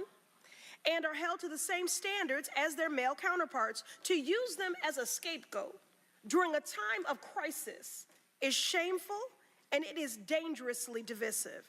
In fact, based on recent publicly available demographic data of the agency, the largest demographic groups among special agents are white and male. But to right-wing extremists, the truth doesn't matter. The lies they tell to advance their anti-diversity agenda, which is a key theme throughout Project 2025, will only make the American public less safe and more divided.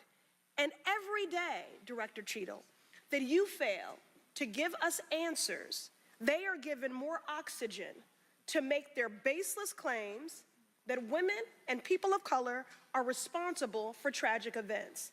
And that is dangerous too. Thank you. And I yield my remaining time to Ranking Member Raskin.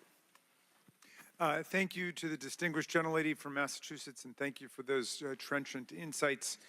I wanted to make the point that you were making and several of other members were making to bring it into sharp relief here. The very same day that Donald Trump narrowly escaped an assassination attempt, but an honored firefighter was gunned down and killed and other people were injured. There was another mass shooting that day, just several hours later in Birmingham, Alabama. 4 people killed and 10 wounded in a nightclub shooting. And you might think, oh, that's some kind of freakish coincidence. Not at all.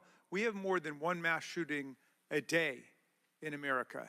They are so commonplace now that they are barely reported in the national news. It's, of course, local news in Birmingham, Alabama, that 4 people were killed and 10 other people were shot and seriously wounded, being treated at the hospital. These things are a nightmare for the families of the victims who've been killed, for the families who have to take care of people who've been seriously injured and wounded. They are a major financial drain, publicly and privately, and yet we allow AR-15s to be purchased with abandon, promiscuously, all over the country. People can just go out and get an assault weapon. And the distinguished gentlelady from Michigan was right. We have a hearing when it affects the President of the United States, but on all the other days of the year, we don't have a hearing about it. And I think it is because of an honest disagreement we have about the Second Amendment. There are some people who think the Second Amendment means you've got the right to arm yourself with whatever weaponry you need to overthrow the government of the United States, and we reject that as a false interpretation of the Second Amendment and a false interpretation of the Constitution. We can ban assault weapons. We did it back in 1994. It dramatically reduced these mass shootings, and when that ban was lifted, the mass shootings went up through the roof again, and we've shown it. And so just like we're demanding real answers and real action from the Secret Service, let us demand real action and real answers from ourselves about the nightmare of mass gun violence, which puts America into a category all its own when you compare us to the countries in the European Union or Canada or other similarly situated countries. There's nothing like what we're going through. So we've got to act on the Secret Service to protect ourselves against political violence, and we've got to act as a Congress to protect ourselves against AR-15 violence in America. Chair recognizes Ms. McClain from Michigan. Thank you, Mr. Chairman. And first of all, I want to thank the Secret Service agents, those who work tirelessly to protect our president, and specifically those agents who did not hesitate to jump in front of President Trump. And my heart goes out to the family of the Competor family and the people at the rally who are still recovering. On the other hand, the Secret Service has a leadership problem, and it falls on you. And although I appreciate your hollow words that the buck stops here, I was actually hoping for some answers. Director Cheatle, you must answer to the American people if you want to stay in charge. It's really, really simple. You want to keep your job, right? Absolutely. Okay. The best way to keep your job is to answer the questions. Not play this shell game, not sing the Slim Shady song, wasn't me. I mean, come on. How long did you prepare for this hearing? I've been preparing for this hearing over the weekend and into last week. Okay, 5 days, 6 days? As soon as I was notified. And how long was that? About this hearing. Okay, 4 days? I began preparing. 4 days, 3 days? I'm not sure the date that I got the letter asking me to be here. What are you sure of? Are you sure the color of your hair? Are you sure the color of your suit? I'm just, like, tell the American people, what are you sure of? You don't even know when you started preparing for the hearing? I mean, the biggest hearing of your life, and you have no clue? You can't remember when you started preparing for this hearing? Can you understand why those words seem hollow to the American people who are supposed to entrust their faith in you? I assure you, the moment I received notification. But you can't remember. You got a little Alzheimer's, dementia going? I mean, what, you can't remember. I have several active investigations going on and an operational agency to run. Okay. All right. But you want to take accountability, right? The buck stops with you, right? I am taking accountability. Super. Then let's start with trying to answer some questions. You keep referring to the FBI. When asked how many shell casings were on the roof, you referred to the FBI. When asked if there were explosives in the car, you referred to the FBI.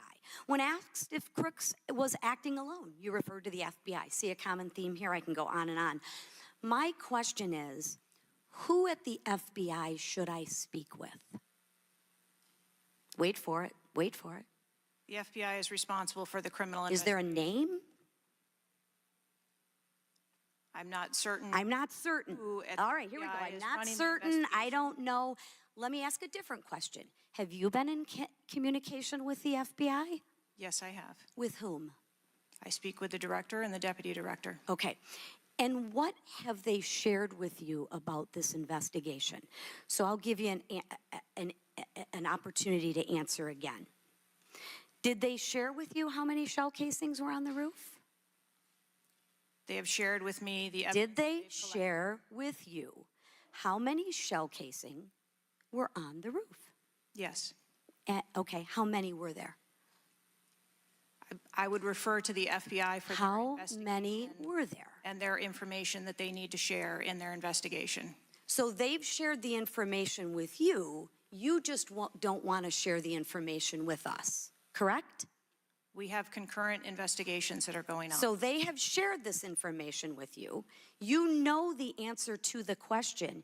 You just refuse to answer the question from the member of Congress who has subpoenaed you to be here. Is there a different answer to that question? I was always willing to come here and testify before this oversight hearing. Beautiful, then let's do that. Let's for once have your actions match your words. So you've been in communication with the FBI. You know the answers and you refuse to tell us the answers. So I will ask you again. You know how many shell casings were on that roof. What is the answer to that question? I think it's pertinent What to talk. is the answer to that question?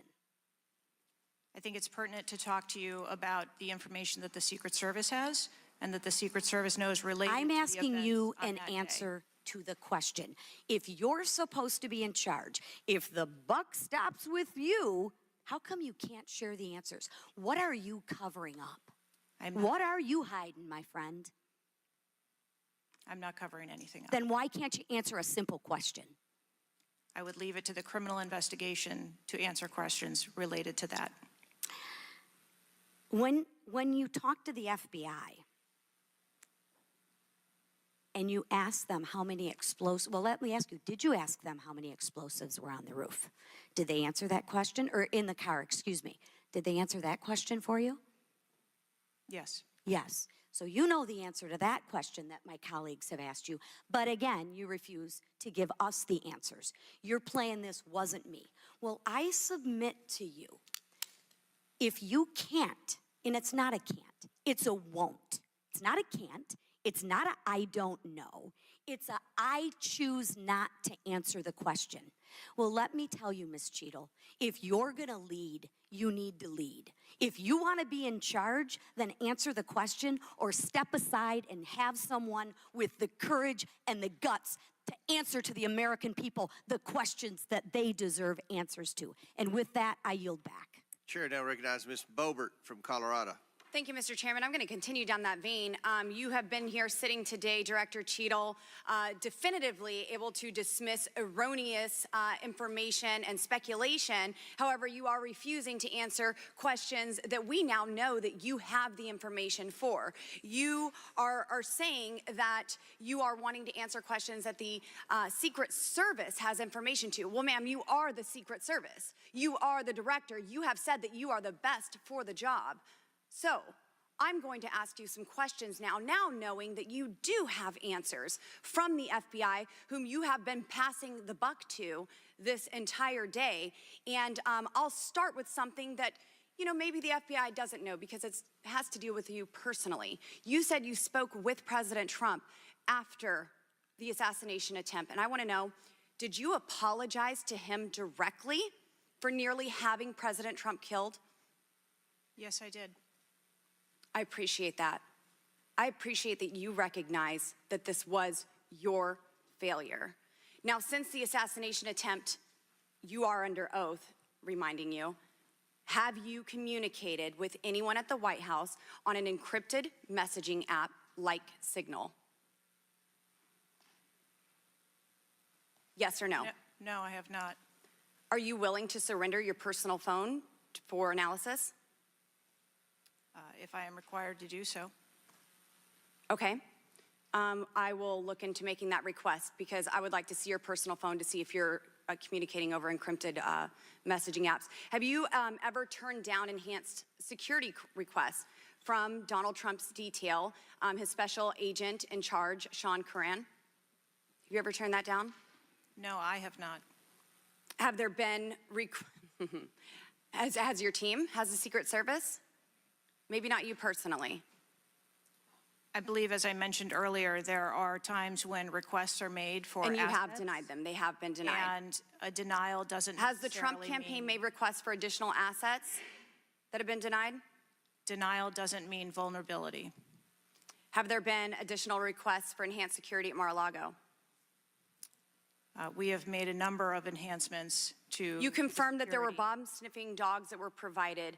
You failed to confirm if there were aerial security surveillance assets that were provided. So yes or no, was that provided? At the rally? At the rally, yes, ma'am. We had Overwatch provided at the rally. You've confirmed that the assassin was identified as suspicious 57 minutes prior to the shooting. Was the suspicious individual ever approached by an agent? Was any contact ever made with him? Not to my knowledge. Is that the standard protocol for someone who is identified as suspicious? The protocol would be to locate the individual and. And you said that conduct he an was interview. located 2 to 5 times approximately? No, I said that the information was passed potentially somewhere between 2 to 5 And he was never times. located by an agent? To my knowledge, that individual was not located by an agent. We have dozens of rally goers who have identified him and not one agent on the ground. There are many, many, many agents on the ground, local law enforcement, Secret Service. No one was able to identify him and have sights on and see him. What I'm saying is that the agents that were on the ground at the time, I have no knowledge that they were able to interview him or locate him. Thank you. Was there a local law enforcement officer who approached the roof and saw the shooter and saw that he was present on the roof? That is the information that has been shared with me. Have you spoke to that local law enforcement officer? No, I have not. Are you going to? It is part of a criminal investigation that the Are you going to- FBI is interviewing those individuals. Were agents stationed on the water tower? No, Why? that would not be something that would be included in a security plan. Has the man who is reported to have been present wearing a gray suit who allegedly requested a photo of the dead body of the assassin on top of the AGR roof been identified? I don't have that information. Is that something that you've heard of? No, Were ATF agents present at the rally? to attend or to work, To work. not to my knowledge. How long did the counter sniper have crooks in his sights before the shooter opened fire on President Trump? I don't have that specific timeline. Will you be able to tell us if he communicated with other agents on what he was seeing through his sights? Once I have that information, absolutely. Because we need to know why he waited for multiple rounds to be fired at President Trump before the threat was neutralized. We need to know if he was given an order to hold fire. Now, you've excused the roof of being unmanned because of the slope of the roof. Do you continue to assert the slope of the roof as a credible reason for leaving this position undefended? First, I'll go back and correct that there was no order to hold fire.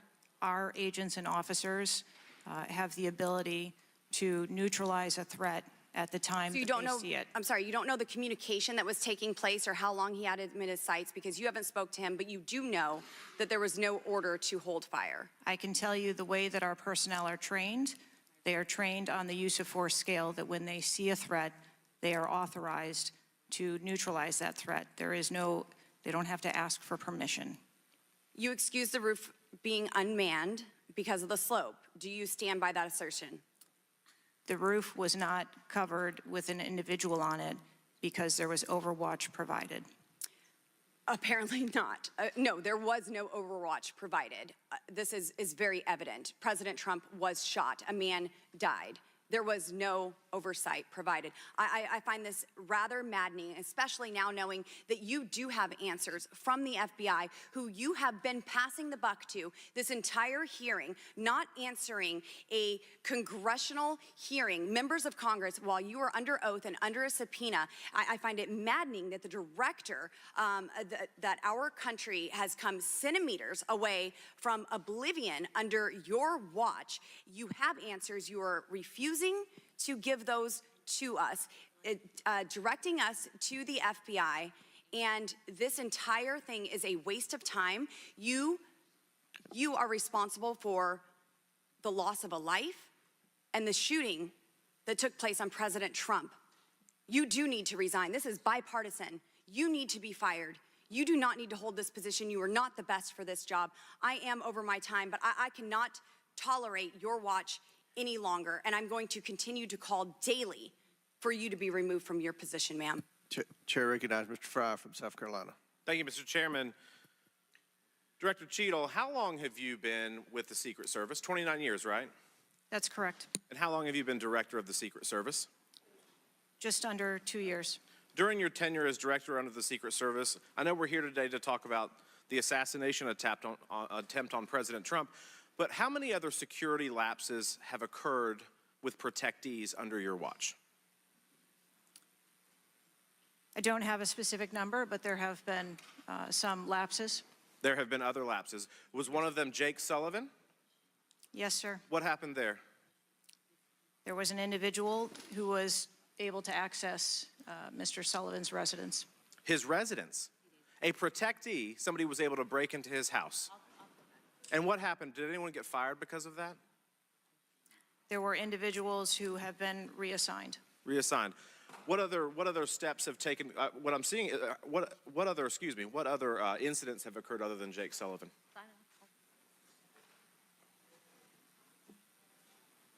Was there an issue with the Secret Service agent and Vice President Harris? I would not call that a security incident. Well, it seems to me, I mean, you have security lapses with President Trump. You have security lapses with Jake Sullivan. You have issues with your personnel related to Vice President Kamala Harris. There seems to be a repeated theme here. Would you not agree with that? I think that we are talking about separate categories of incidents. Well, I would disagree with that. I think there's a repeated theme when you've got protectees and you're not upholding your core mission. Let me ask you something else. Does the Secret Service routinely record communications between and amongst detail? Radio communications? Any communication? Email communications are captured, as well as text messages, and then depending on the detail, radio communications are recorded.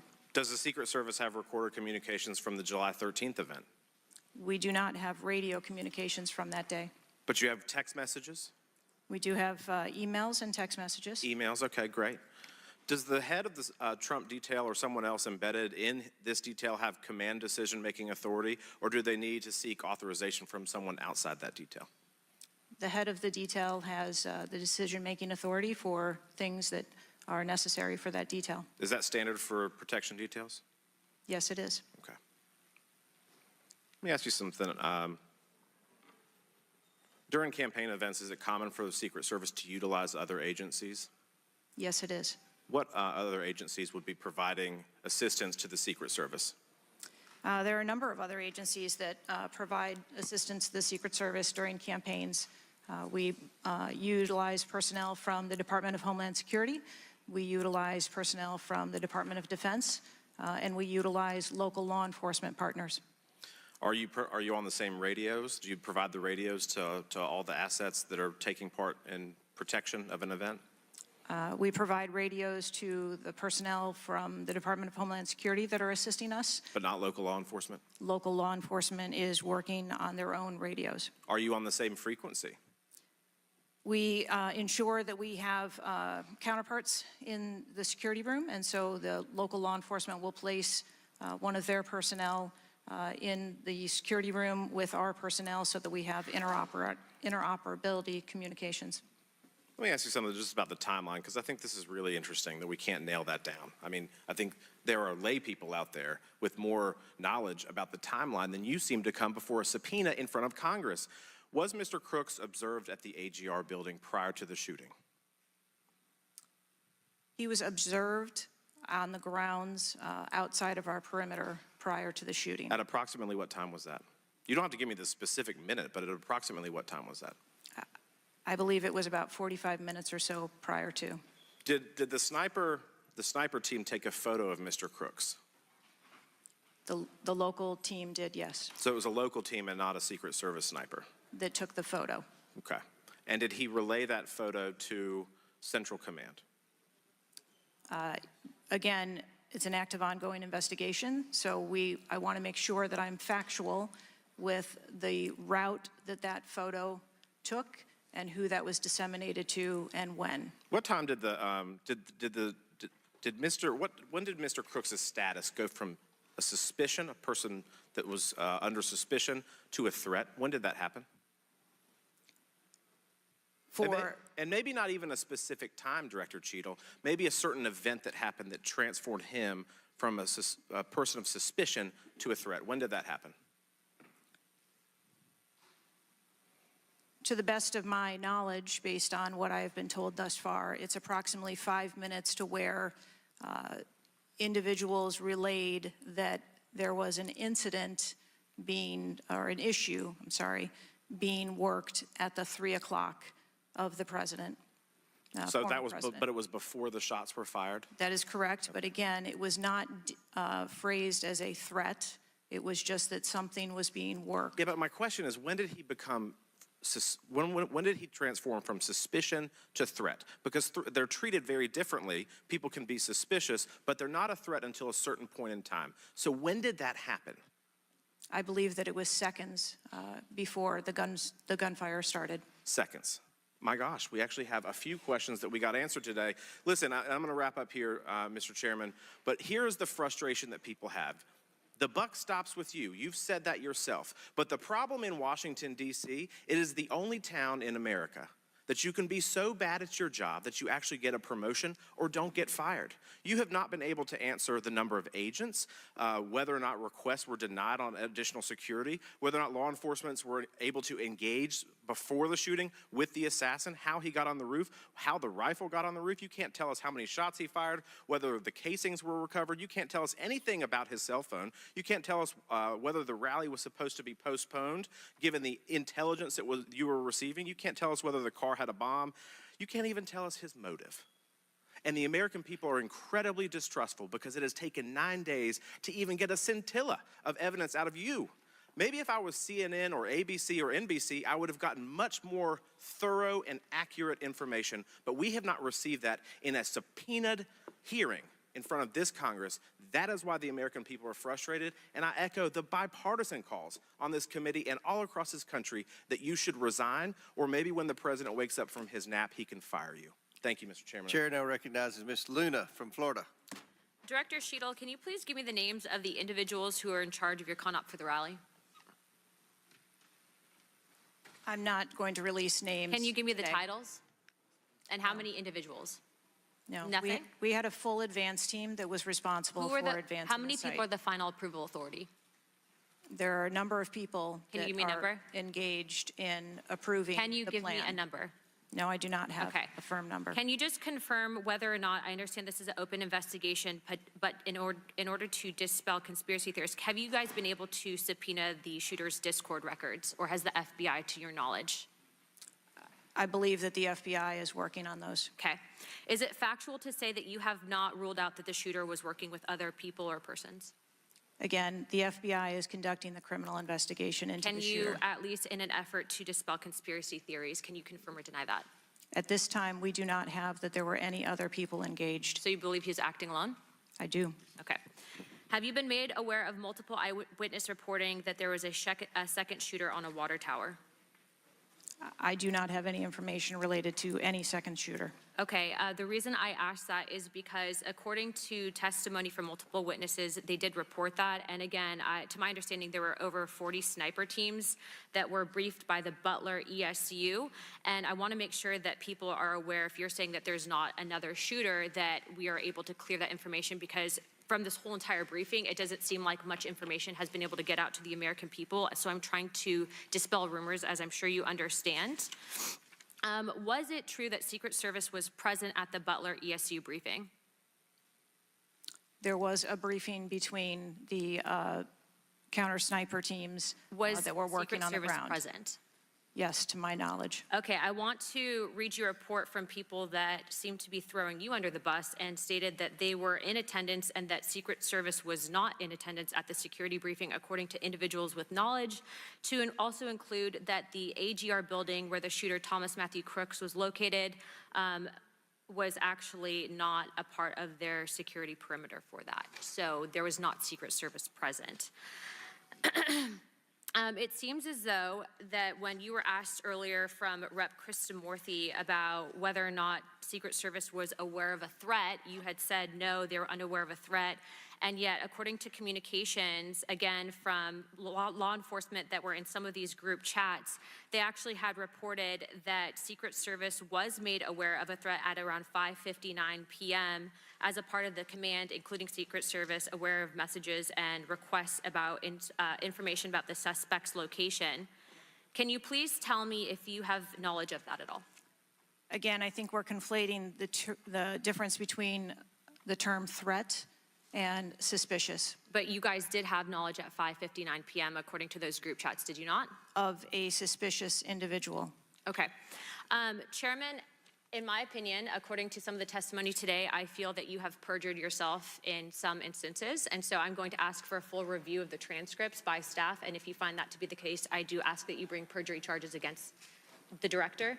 I will say this, it is very frustrating, and I've talked to my colleagues and we've said it to your face, that you have been up here basically stonewalling our ability to get the answers to the American people. And what I will also say is that every single member of Congress does not feel safe with you in charge. You have heard that, and I think that we are all sitting ducks with you in directing the Secret Service currently. But more importantly, it sends a message to our adversaries that we are not protected, and we are one of the strongest countries in the world, so you have essentially made us a less safe country because of it.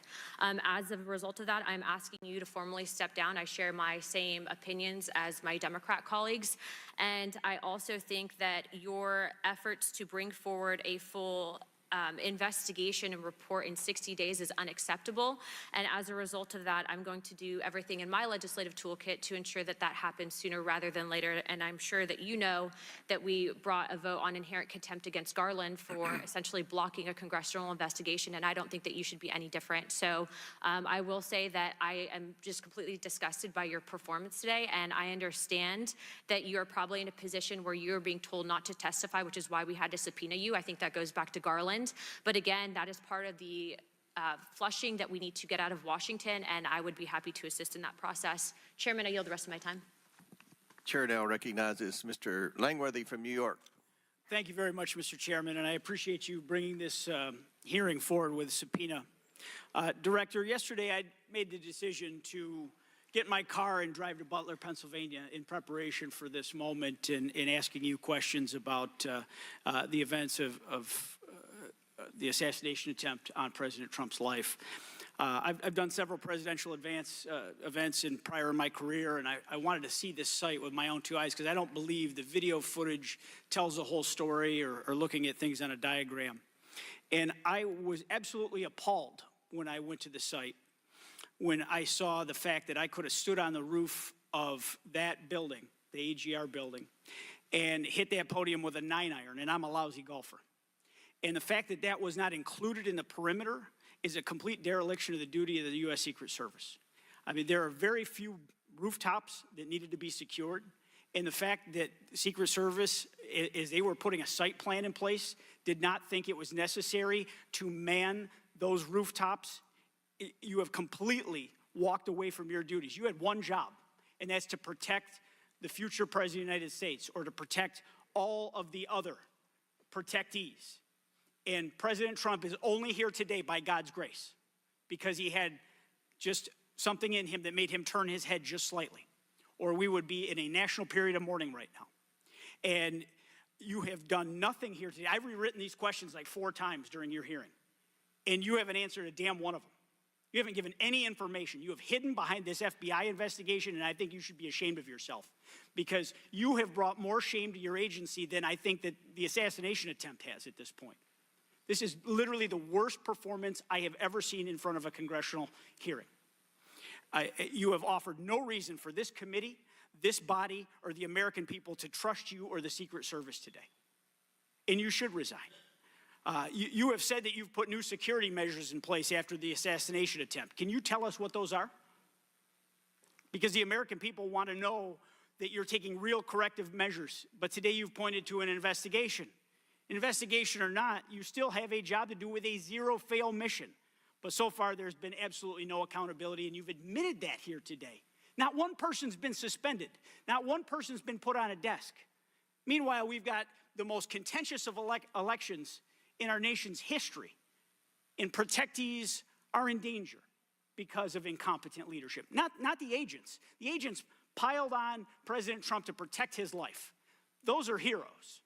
But the administrators running your agency, they're not right now. They're not doing their jobs, and you certainly aren't doing. The most appalling part of Saturday's events is the countless opportunities that Secret Service had to stop crooks before he even got on the roof. At 3 o'clock, crooks raised suspicion by entering the rally with a rangefinder.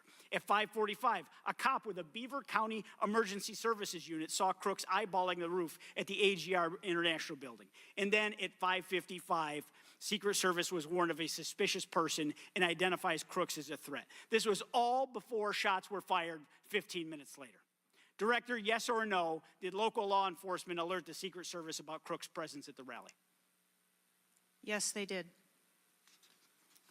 The shooter came to attention of law enforcement almost an hour before President Trump went on stage. Law enforcement alerted the Secret Service of the shooter. Over and over, you've said there's a difference between a suspicious individual and a threatening individual. Can you explain what the shooter needed to exemplify to be called a threat? So I'm not clear as to what identified him as suspicious to the individuals who originally clarified him that way. For the Secret Service, for an individual to be determined to be a threat, that individual would have to be seen with a weapon or capable of doing some sort of harm to our protectees. I mean, Director, an individual walking into a rally with a rangefinder, scoping out an unprotected rooftop, and he reportedly flew a drone over hours before. It sounds like a lot more than suspicious, especially at a presidential rally. Your operational lapses, your resource management, and poor judgment nearly resulted in the assassination of President Trump. I mean, the dereliction of duty here is just appalling. The fact that you haven't visited Butler is just maddening to me. That you're not taking this job seriously. Many people here have called for your resignation. I've introduced a resolution here into this body that hopefully will get a vote this week calling on the president to fire you, ma'am. You have not done your job. You have put 2 black eyes on your agency, and you need to go. Mr. Chairman, I yield back. Gentleman yields back. Chair now recognizes Mr. Burleson from Missouri. Director Cheatle, I just want to kind of get an idea of what you can answer, because outside of what the FBI is responsible for, you have full responsibility for the Department of Secret Service. So the question is, what is the mission? What is who defines the mission? Our mission of the Secret Service is to protect the president, the vice president, their immediate families, presidential candidates, the former presidents, and those by executive order. And we also have an investigative mission. And those are well defined? Yes, Everyone within the agency understands the mission? Yes, they do. What about protocols and standards? Who defines the protocols and standards? We have a number of protocols and policies in place for the various missions that we have. So would it be safe to say that you failed the mission, the ultimate mission? I have stated repeatedly here today that there was a failure. What about specific failures within protocols and guidelines within the agency? Again, I am certain that the investigation that is being conducted internally as well as the external investigation. You said earlier in the hearing that there was either a communication, there was errors in communication or in operations. Could it be both? In both errors in operational decisions and errors in communications? I think the investigation potentially could identify both. So I want to talk about communications. Representative Boebert asked earlier about using encrypted apps, that you said you have not used, I guess, Signal. Have you used any encrypted app to communicate from your personal device? I do on occasion use encrypted apps to communicate. So you use some form of an encrypted app to communicate with people within the federal government, with local law enforcement? Whom are you communicating using the encrypted apps? Many times it's with colleagues and associates. So you're communicating with colleagues on a personal device? There are times that the Secret Service, when we work internationally with some of our partners, that they don't have the same texting capability. And you're not able to do that with your government-issued device? Recently, we have been able to install some of those apps on government devices. Okay. Let's talk about some of the things that we can get access to. I'm actually shocked that you are using your personal device and encrypted communication tools. I think that might be the most shocking thing that I've heard today. I didn't expect for you to say that. We have requested, this committee has requested multiple documents, and this is not, under the purview of the FBI, this is under your purview. We requested a complete list of all law enforcement personnel, including Secret Service, Department of Homeland Security, local law enforcement with the roles in protecting the president, and we requested that to be, for us to receive that by July 18th. Did you provide that? I believe that our agency is in the process of collecting all documents. So you did not, requested. you have not provided it. How long does it take to determine who the personnel were that were on site? We are collecting a comprehensive list of all the documents that have been requested. We also requested all the audio and video recordings that your agency, not the FBI, but your agency has in possession related to the event. Did we receive those? Have you provided those at all? We are in the process of collecting all documentation requested. You're in the process, but you have not. Any memorandums or any internal communications related to the event? We requested that you provide that. Have you provided any of that? We are in the process of collecting the information that has been requested. Okay. So when can we expect to receive these documents? How long does it take to determine who was on site, who was being employed to be there to protect the former president?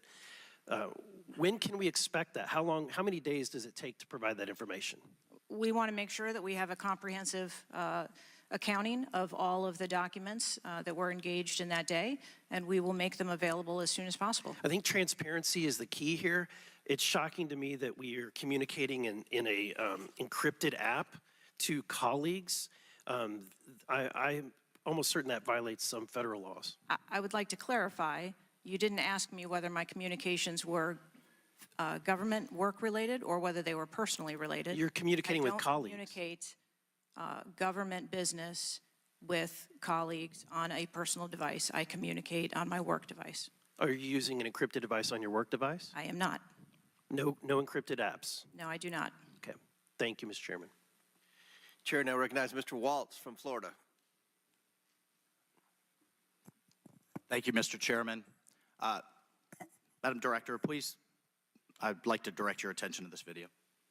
And I sincerely appreciate the clarity on this. Can we turn up the volume, staff? I want to ask you, because this has popped up. Republican Congressman Mike Walls, he said on social media on Saturday, and I'm going to read this for you because it does talk about you, Secretary. I have very reliable sources telling me that there have been repeated requests for stronger